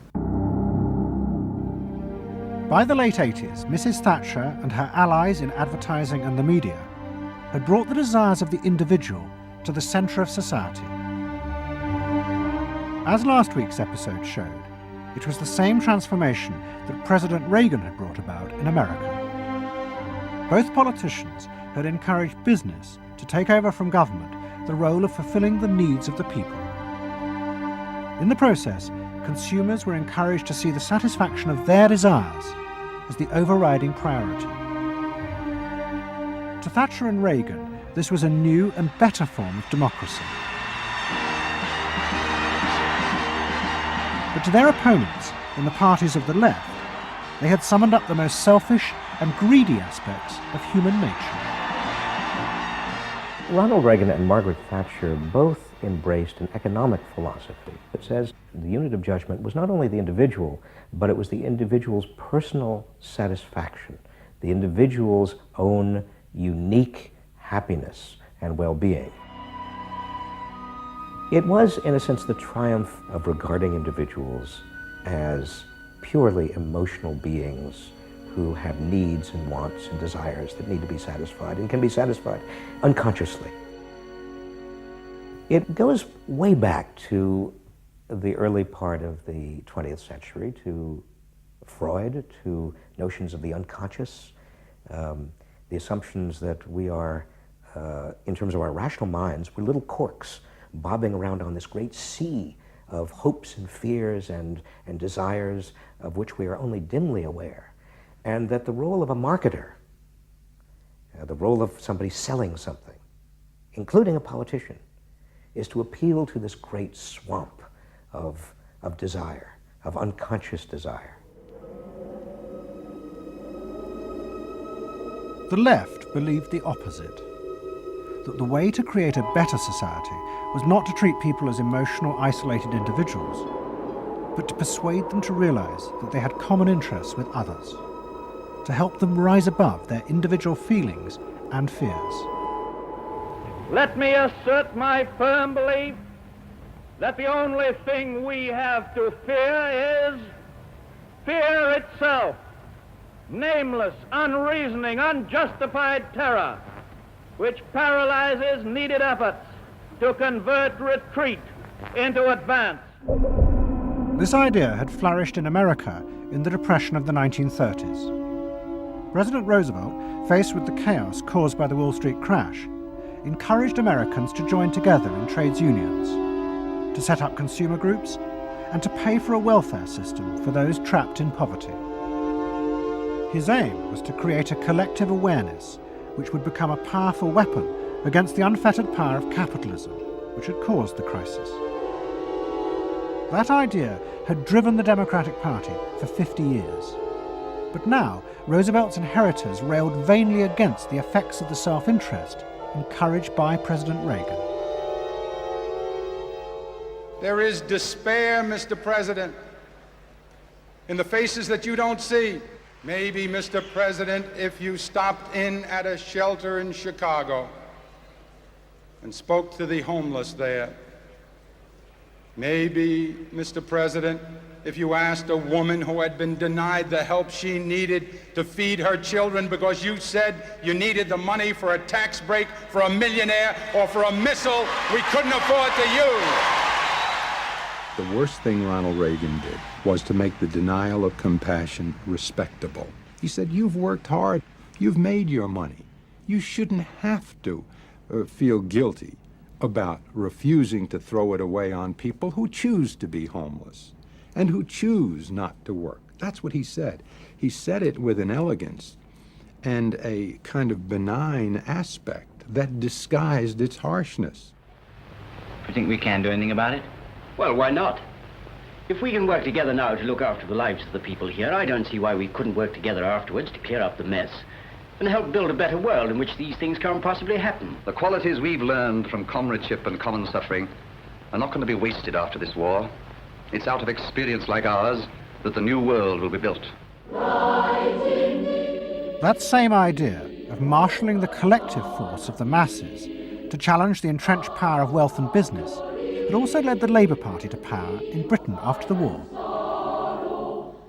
But in the 80s, Labour, like the Democrats in America, lost election after election as millions who had once voted for them switched their allegiance to the Conservatives.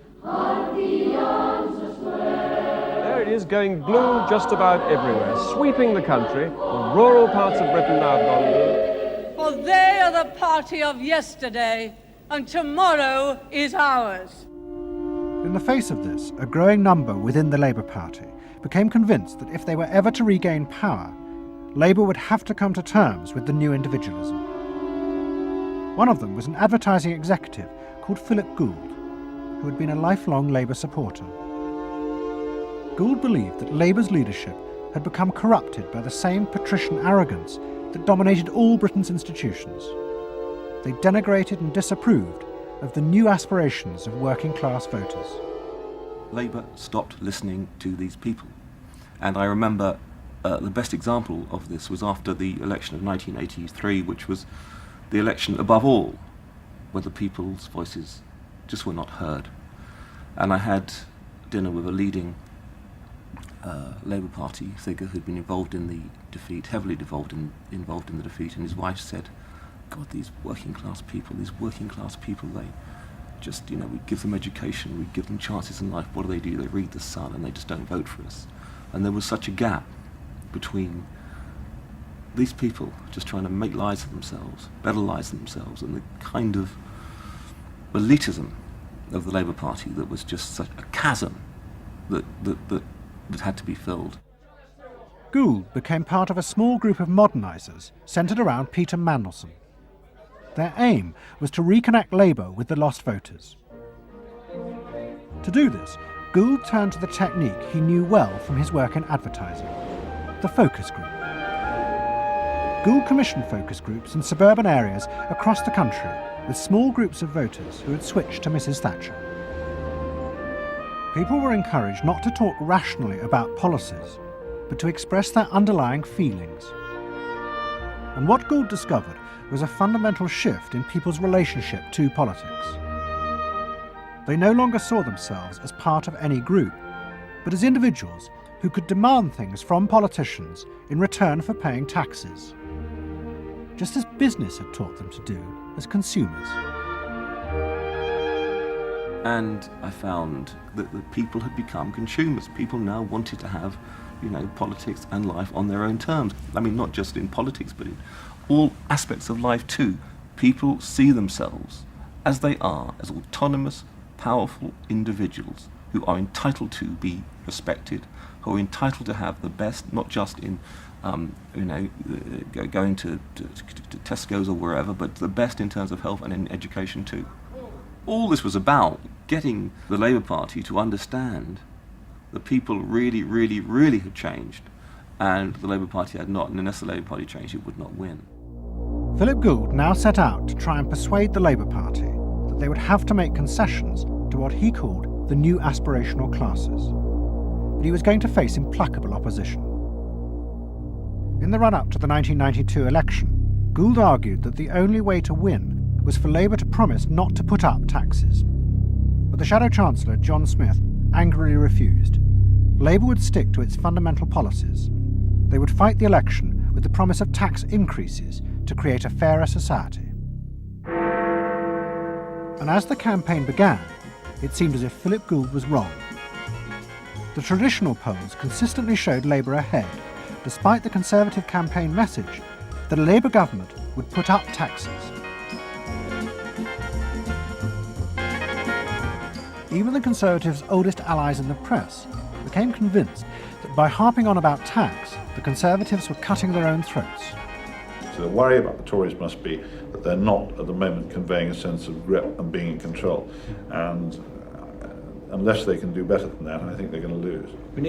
The other thing is that they still say that they are going to go on and on with this one single message of tax. And I think, part of the difficulty this morning was that you had a whole lot of people who've been going to the same press conference for 7 days, had virtually the same message thrust at them, and are kind of getting bored and restless and hitting back on it. I think the media sense a big story coming in the Tories being defeated.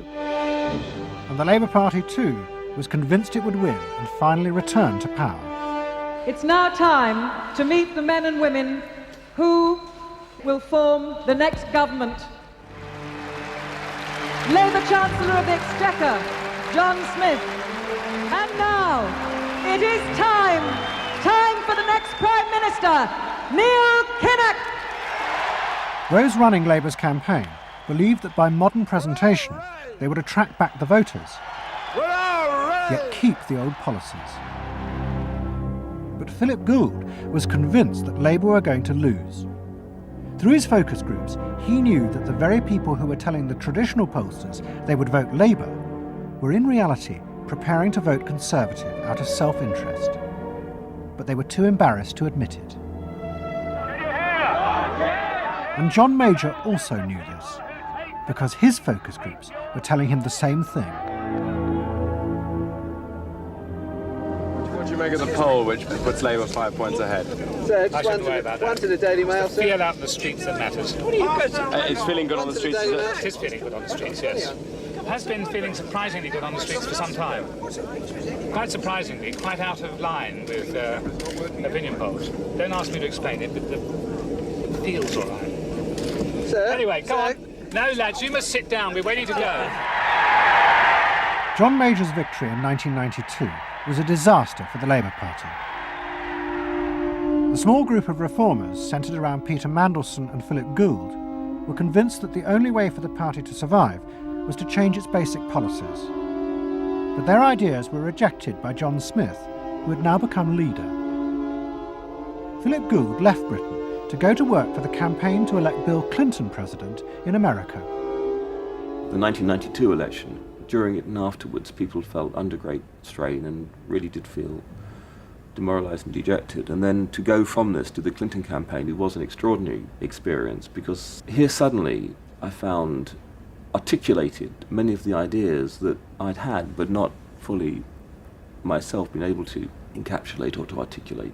If you want a president who will restore the middle class, reclaim the future for the middle class, and restore the American dream, vote for Bill Clinton in New Hampshire and send a signal to the country that we are coming together.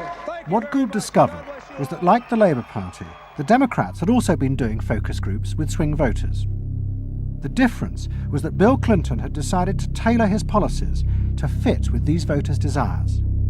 Above all, with their ferocious belief that they should only pay tax for things that benefited them, not for the welfare of others.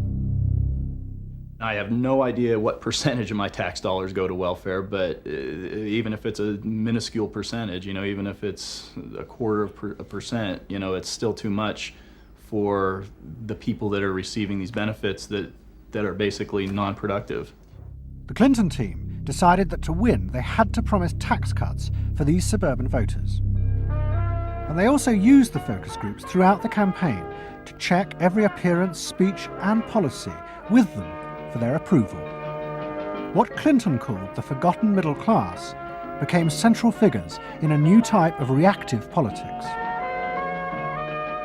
Candidates for the presidency of the United States had been prepackaged and designed for many, many years. What was new was an attempt to use very sophisticated or pseudo-sophisticated techniques to plumb the public psychology, to find out precisely what the desires of the individuals were, and then to come up with a candidate and a platform and images and words that exactly responded to those deep desires. This was packaging at a new level. This was polling at an extreme. I'm not going to raise taxes on the middle class. And the middle class needs a break. Government is in the way. It's taking more of your money and giving you less in return. In the name of the hard-working Americans who make up our forgotten middle class, I proudly accept your nomination for President of the United States. Stay focused. Talk about things that matter to people. You know? It's the economy, stupid. Okay? But Clinton's campaign team, led by James Carville and George Stephanopoulos, did not believe that they were capitulating to the selfish desires of the middle classes. Tax cuts were the price they had to pay to regain power. But once in power, they would still fulfill traditional democratic policies and help the poor who had been neglected under Reagan, above all with the reform of health care. They would pay for the tax cuts by cutting defence spending and increasing taxes on the very rich. In this way, they believed they were forging a coalition of the new and the old voters, both of whom could be satisfied. Probably for the first time in a generation tomorrow, we're going to win. And that means that more people are going to have better jobs.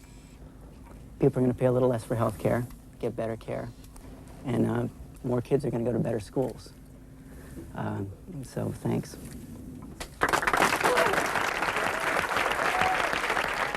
But the Democrats' optimism was to be short-lived. In November 1992, Clinton was triumphantly elected president. But within weeks, his administration discovered that the budget deficit was far greater than they had anticipated. At a meeting in the White House in January 1993, the head of the Federal Reserve told them that the deficit was nearly $300 billion. There was no way they could borrow any more without panicking the markets and causing a crisis. The only way to pay for the proposed tax cuts would be to cut government spending, not just on defence, but on welfare. Clinton was faced with a choice between the old politics and the new, and he chose the old. The tax cuts were dropped, and he tried to inspire the country with the old democratic ideal of government spending to help the poor and disadvantaged. Tonight I want to talk with you about what government can do, because I believe government must do more. To put people to work now, to create 500,000 jobs, jobs to rebuild our highways and airports, to renovate housing, to bring new life to rural communities and spread hope and opportunity among our nation's youth. Healthcare reform sounds like a great idea to me. Well, I know, but some of these details sure scare the heck out of me. Like what? Well, like for... At the start of the Clinton administration, many of us, including, I believe, President Clinton himself, reverted back to an older tradition, tried to lift the public, to talk about genuine ideals beyond the individual.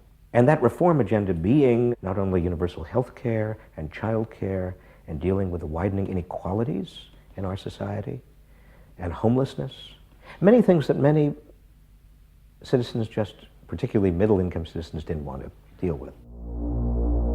But the suburban voters who had been promised tax cuts were not inspired by Bill Clinton's vision. They felt betrayed and wanted revenge. Their opportunity came in 1994 with the congressional elections. The Republicans, led by Newt Gingrich, promised huge tax cuts and to dismantle the welfare system. The voters who had defected to Clinton switched sides yet again, and the Republicans won both houses of Congress in a landslide. Well, I think it's a tremendous vote in favor of smaller government, lower taxes, and in a sense, renewal of the Thatcher-Reagan tradition. And I think in that sense, it's pretty decisive. It means that the welfare state is going to be less hospitable for people who are not willing to take responsibility for their own situation. No question about it. I think today is the beginning of the end of the welfare state. For Clinton, it was a disaster. Faced with a hostile Congress, there was no way for him to get his reforms through. His personal popularity plummeted, and it seemed certain he would not be re-elected in 2 years' time. In desperation, and without telling his cabinet, Clinton turned for help to one of America's most ruthless political strategists, Dick Morris. What did he want you to do? Save his butt. Clinton was in serious trouble. He had lost the '94 election. He had lost control of Congress, and he hired me to come back and help save him. So he was basically asking me to perform roughly the same role as a life preserver would if you're drowning. What Morris told Clinton was that to win re-election, he would have to transform the very nature of politics. The crucial swing voters in the suburbs now thought and behaved like consumers. The only way to win them back was to forget all ideology and instead turn politics into a form of consumer business. Clinton must try to identify their personal desires and whims and then promise to fulfill them. If he followed those consumer rules, they would follow him. I said that I felt the most important thing for him to do was to bring to the political system the same consumer rules philosophy that the business community has. Because I think politics needs to be as responsive to the whims and the desires of the marketplace as business is. And it needs to be as sensitive to the bottom line, profits or votes, as a business is. I think that all of this involves really a changed view of the voters, so that instead of treating them as targets, you treat them as owners. Instead of treating them as something that you can manipulate, you treat them as something you need to learn from.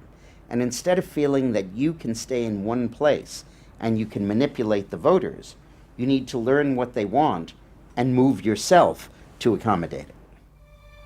To get inside the minds of the swing voters, Morris brought lifestyle marketing into politics for the first time. He went to one of America's most prominent market research firms called Penn & Shern and commissioned what they called a neuropersonality poll.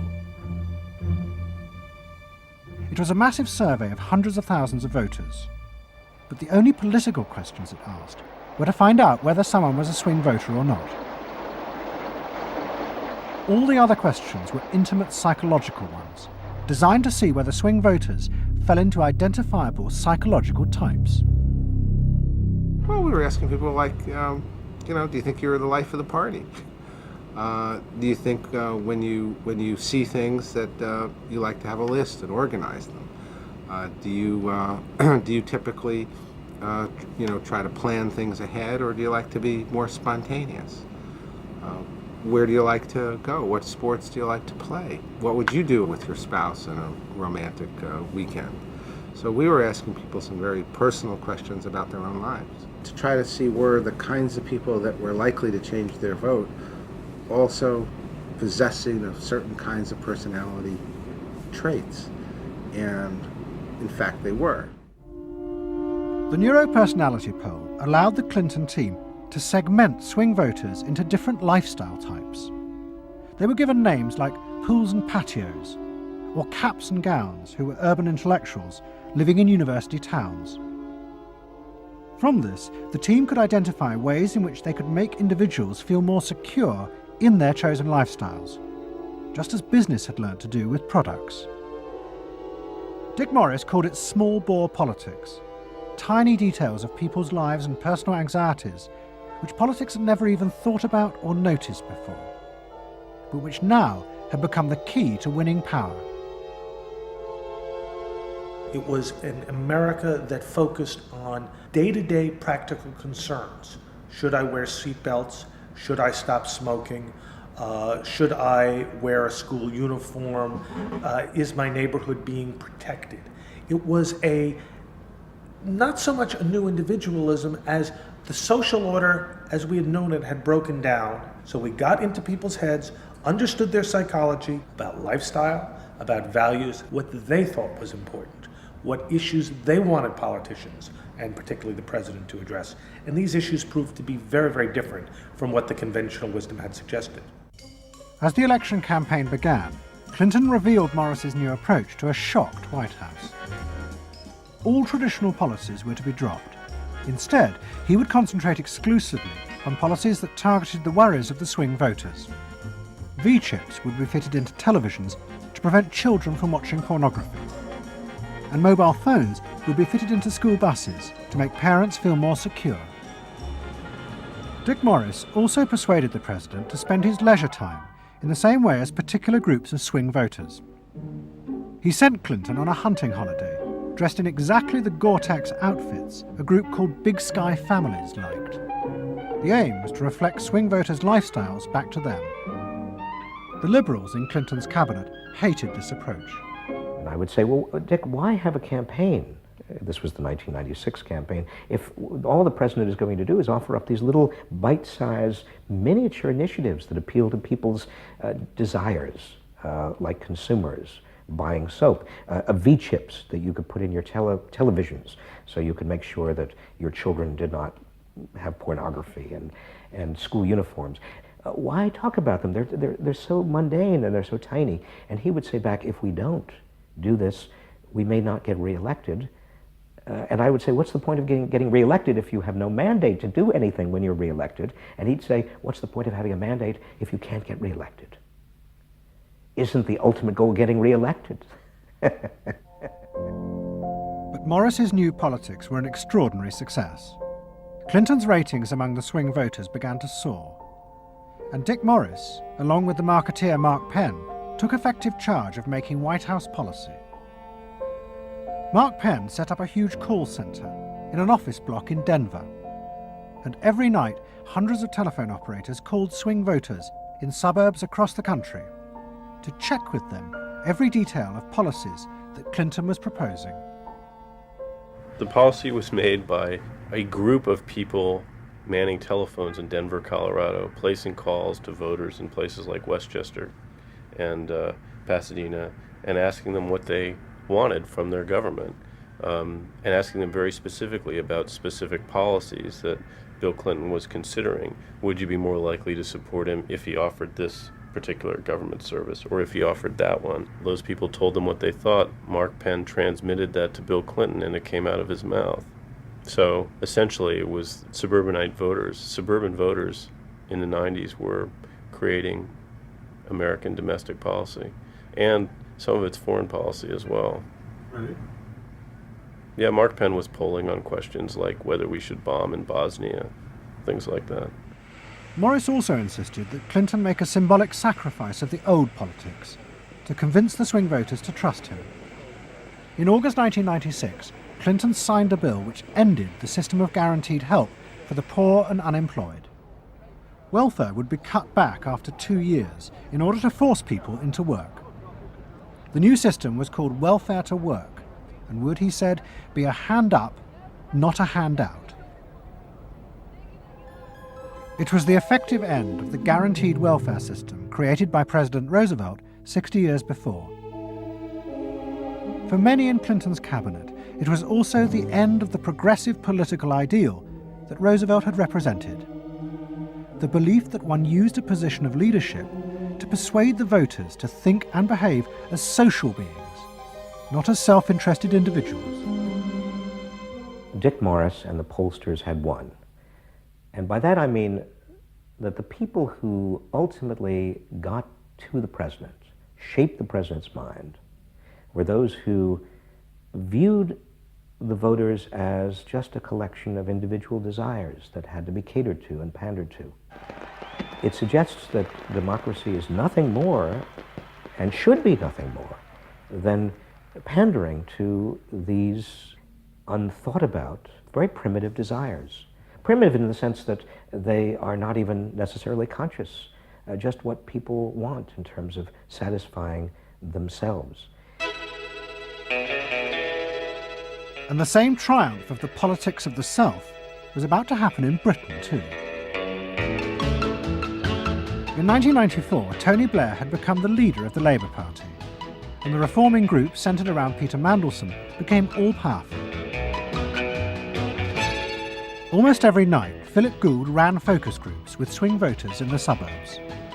But this time he was listened to, and the desires and the fears of the new aspirational classes became the central force shaping Labour Party policies. In that period, I was talking to people who used to vote Conservative and were considering voting Labour, and they wanted understood that they are financially pressed and that there are limits to the extent to which taxation can be improved. They think that crime is an issue that matters to them and should be respected. They want welfare to go to people who deserve welfare, not to people who do not. This was seen of by many in the Labour Party as selfish. I never saw that it was selfish. I believe that a dad or a mum doing their best for their family isn't selfish. They're just doing their best for their family, and that's what people do. A crackdown on those who make life hell in their local neighbourhoods through noise or disturbance. Law and order is a Labour issue today. Philosophy of campaigning is, let's concentrate on swing voters, let's focus group them to find out what they want and what will appeal to them, and let's just relentlessly push those themes in the election. Something is happening to you. After promising to put money in your pocket, the Conservatives are quietly taking it away. Philip Gould was crucial because he gave the raw material, if you like, for these politicians to do this kind of politics. In that when he came up with stuff, they'd follow it, pretty much without exception. Blair himself would pore over these sort of 12-page memos and say, well, this is what we must do. We want people to earn more, to consume the good things of life. We want people to pay lower taxes. Gordon Brown says a Labour government would hold the main tax rates unchanged. The Labour government will not increase the basic rate of tax. I want to make it clear that I will not increase tax. In fact, the Labour Party does stand for Middle England. Those that aspire to do better, to get on in life, and be ambitious for themselves and their families will do better with Labour. Groups of 8 people drinking wine and nibbling, Cheerios, what they thought determined effectively everything that the Labour Party did. And although those running the campaign liked to portray the new approach as their invention, it was in fact copied from the Americans, even down to the phrases that the American marketeers had tested on their swing voters. Peter Mandelson and his team were in the United States watching what we did and copied almost verbatim our approach in their 1997 campaign. The benefit system should be about giving people a hand up, not just a handout. Mandelson's not a fool if he's anything. He saw something that worked, so why not do it? And I can remember reading their manifesto and saying to myself, they just took it lock, stock, and barrel. On one hand you're proud, and on another hand you're bitch. And as in America, Labour was forced to drop policies that would not directly benefit the swing voters, even if it meant sacrificing its fundamental principles. The commitment to public control of industry, which was enshrined as Clause 4 of the party constitution, was dropped. The aim of Clause 4 had been to use the collective power of the people to challenge the unfettered greed of business. But now, Tony Blair was faced with crucial voters who no longer saw themselves as exploited by the free market. They saw themselves as individual consumers who were fulfilled and given identity by what business delivered them. The new Clause 4 promised not to control the free market, but to let it flourish. Business is more powerful than government. It is quicker, it is more creative. Business is the lifeblood of the country. From this come all the benefits that society needs. Employment, investment. I think, frankly, there is only one party getting business right, and that's New Labour. What New Labour did, it suits people who exert power in society not through the political system, or not through the democratic political system. So it suits big business, and it suits entrenched interest, and it suits the status quo. Those 3 things, of course, just off the top of my head, being the things that the Labour Party is supposed to be, a counterforce to. What that means is big business get to carry on exerting their power behind the scenes, getting their way, because there's no countervailing pressure. Countervailing pressure isn't going to come from, 8 people sipping wine in Kettering. Here he goes, turning an awful lot of other blue seats red as well.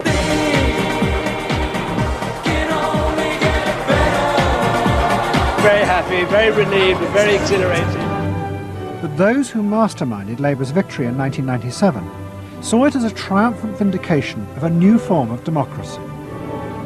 By understanding and fulfilling people's inner desires through the focus group, they were giving power to individuals, not treating them as faceless groups who were told by politicians what was good for them.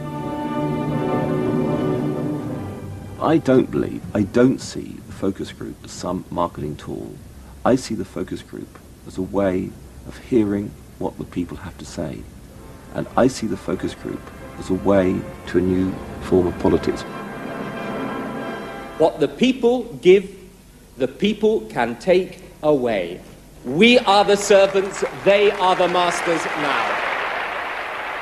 1997 was, I think, fundamentally important in that, because I think it is the end of the elitist politics that's dominated Britain for so much of the last 100 years.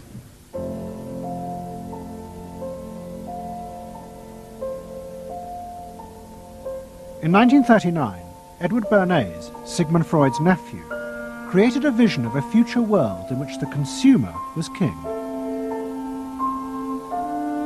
It was at the World's Fair in New York, and Bernays called it Democracity. It was one of the earliest and most dramatic portrayals of a consumerist democracy, a society in which the needs and desires of individuals were read and fulfilled by business and the free market. The World's Fair created a spectacle in which all of these concerns were met, and they were met by Westinghouse and General Motors and the American Cash Register Company, and company after company presented itself as this sort of centerpiece of a society in which human desire and human want and human anxiety would all be responded to and would all be met purely through the free enterprise system. There was this sort of notion that the free market was something that was not guided by ideologies or by political power. It was something that simply was guided by the people's will. This was the model of democracy that both New Labour and the American Democrats had bought into in order to regain power. They had used techniques developed by business to read the desires of consumers, and they had accepted Bernays' claim that this was a better form of democracy. But in reality, the World's Fair had been an elaborate piece of propaganda designed by Bernays for his clients, the giant American corporations. Privately, Bernays did not believe that true democracy could ever work. He had been profoundly influenced in this by his uncle's theories of human nature. Freud believed that individuals were not driven by rational thought, but by primitive unconscious desires and feelings. And Bernays believed that this meant it was too dangerous to let the masses ever have control over their own lives. And consumerism was a way of giving people the illusion of control, while allowing a responsible elite to continue managing society.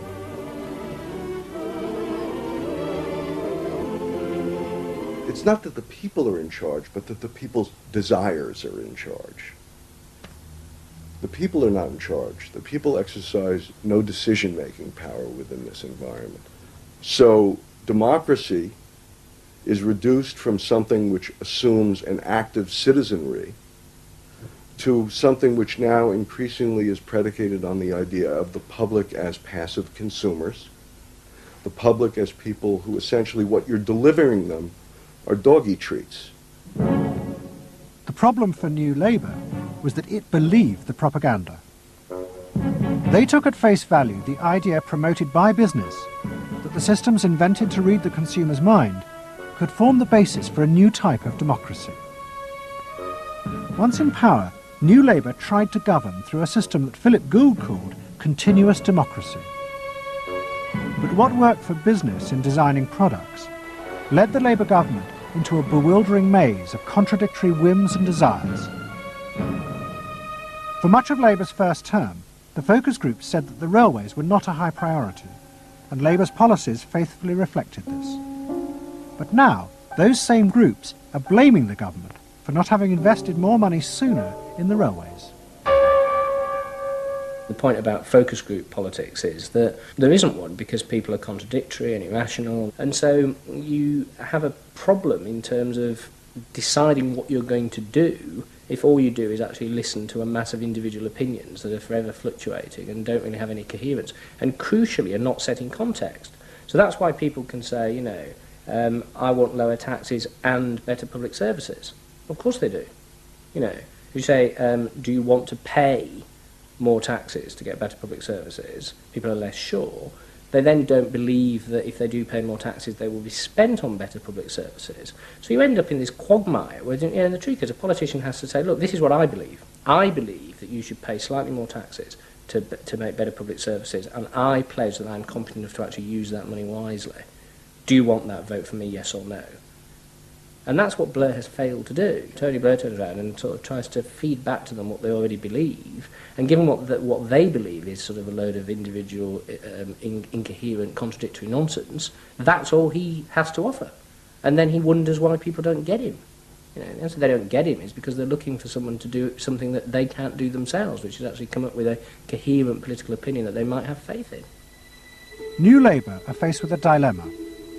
The system of consumer democracy that they have embraced has trapped them into a series of short-term and often contradictory policies. There are now growing demands that they fulfil a grander vision, that they use the power of government to deal with the problems of growing inequality and the decaying social fabric of the country. But to do this, they will have to appeal to the electorate to think outside their own self-interest. And this would mean challenging the now dominant Freudian view of human beings as selfish, instinct-driven individuals, which is a concept of human beings that has been fostered and encouraged by business because it produces ideal consumers.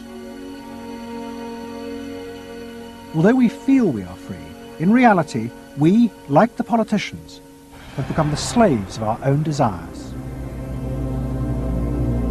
We have forgotten that we can be more than that there are other sides to human nature. Fundamentally, here we have two different views of human nature and of democracy. You have the view that people are irrational, that they are bundles of unconscious emotion. That comes directly out of Freud. And businesses are very able to respond to that. That's what they have honed their skills doing. That's what marketing is really all about. What are the symbols, the music, the images, the words that will appeal to these unconscious feelings? Politics must be more than that. Politics and leadership are about engaging the public in a rational discussion and deliberation about what is best, and treating people with respect in terms of their rational abilities to debate what is best. If it's not that, if it is Freudian, if it is basically a matter of appealing to the same basic unconscious feelings that business appeals to, then why not let business do it? Business can do it better. Business knows how to do it. Business, after all, is in the business of responding to those feelings.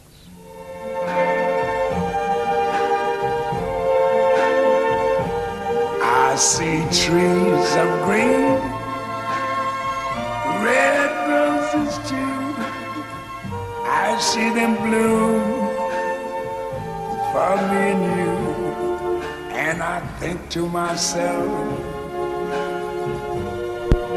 what a wonderful world. I think to myself, what a wonderful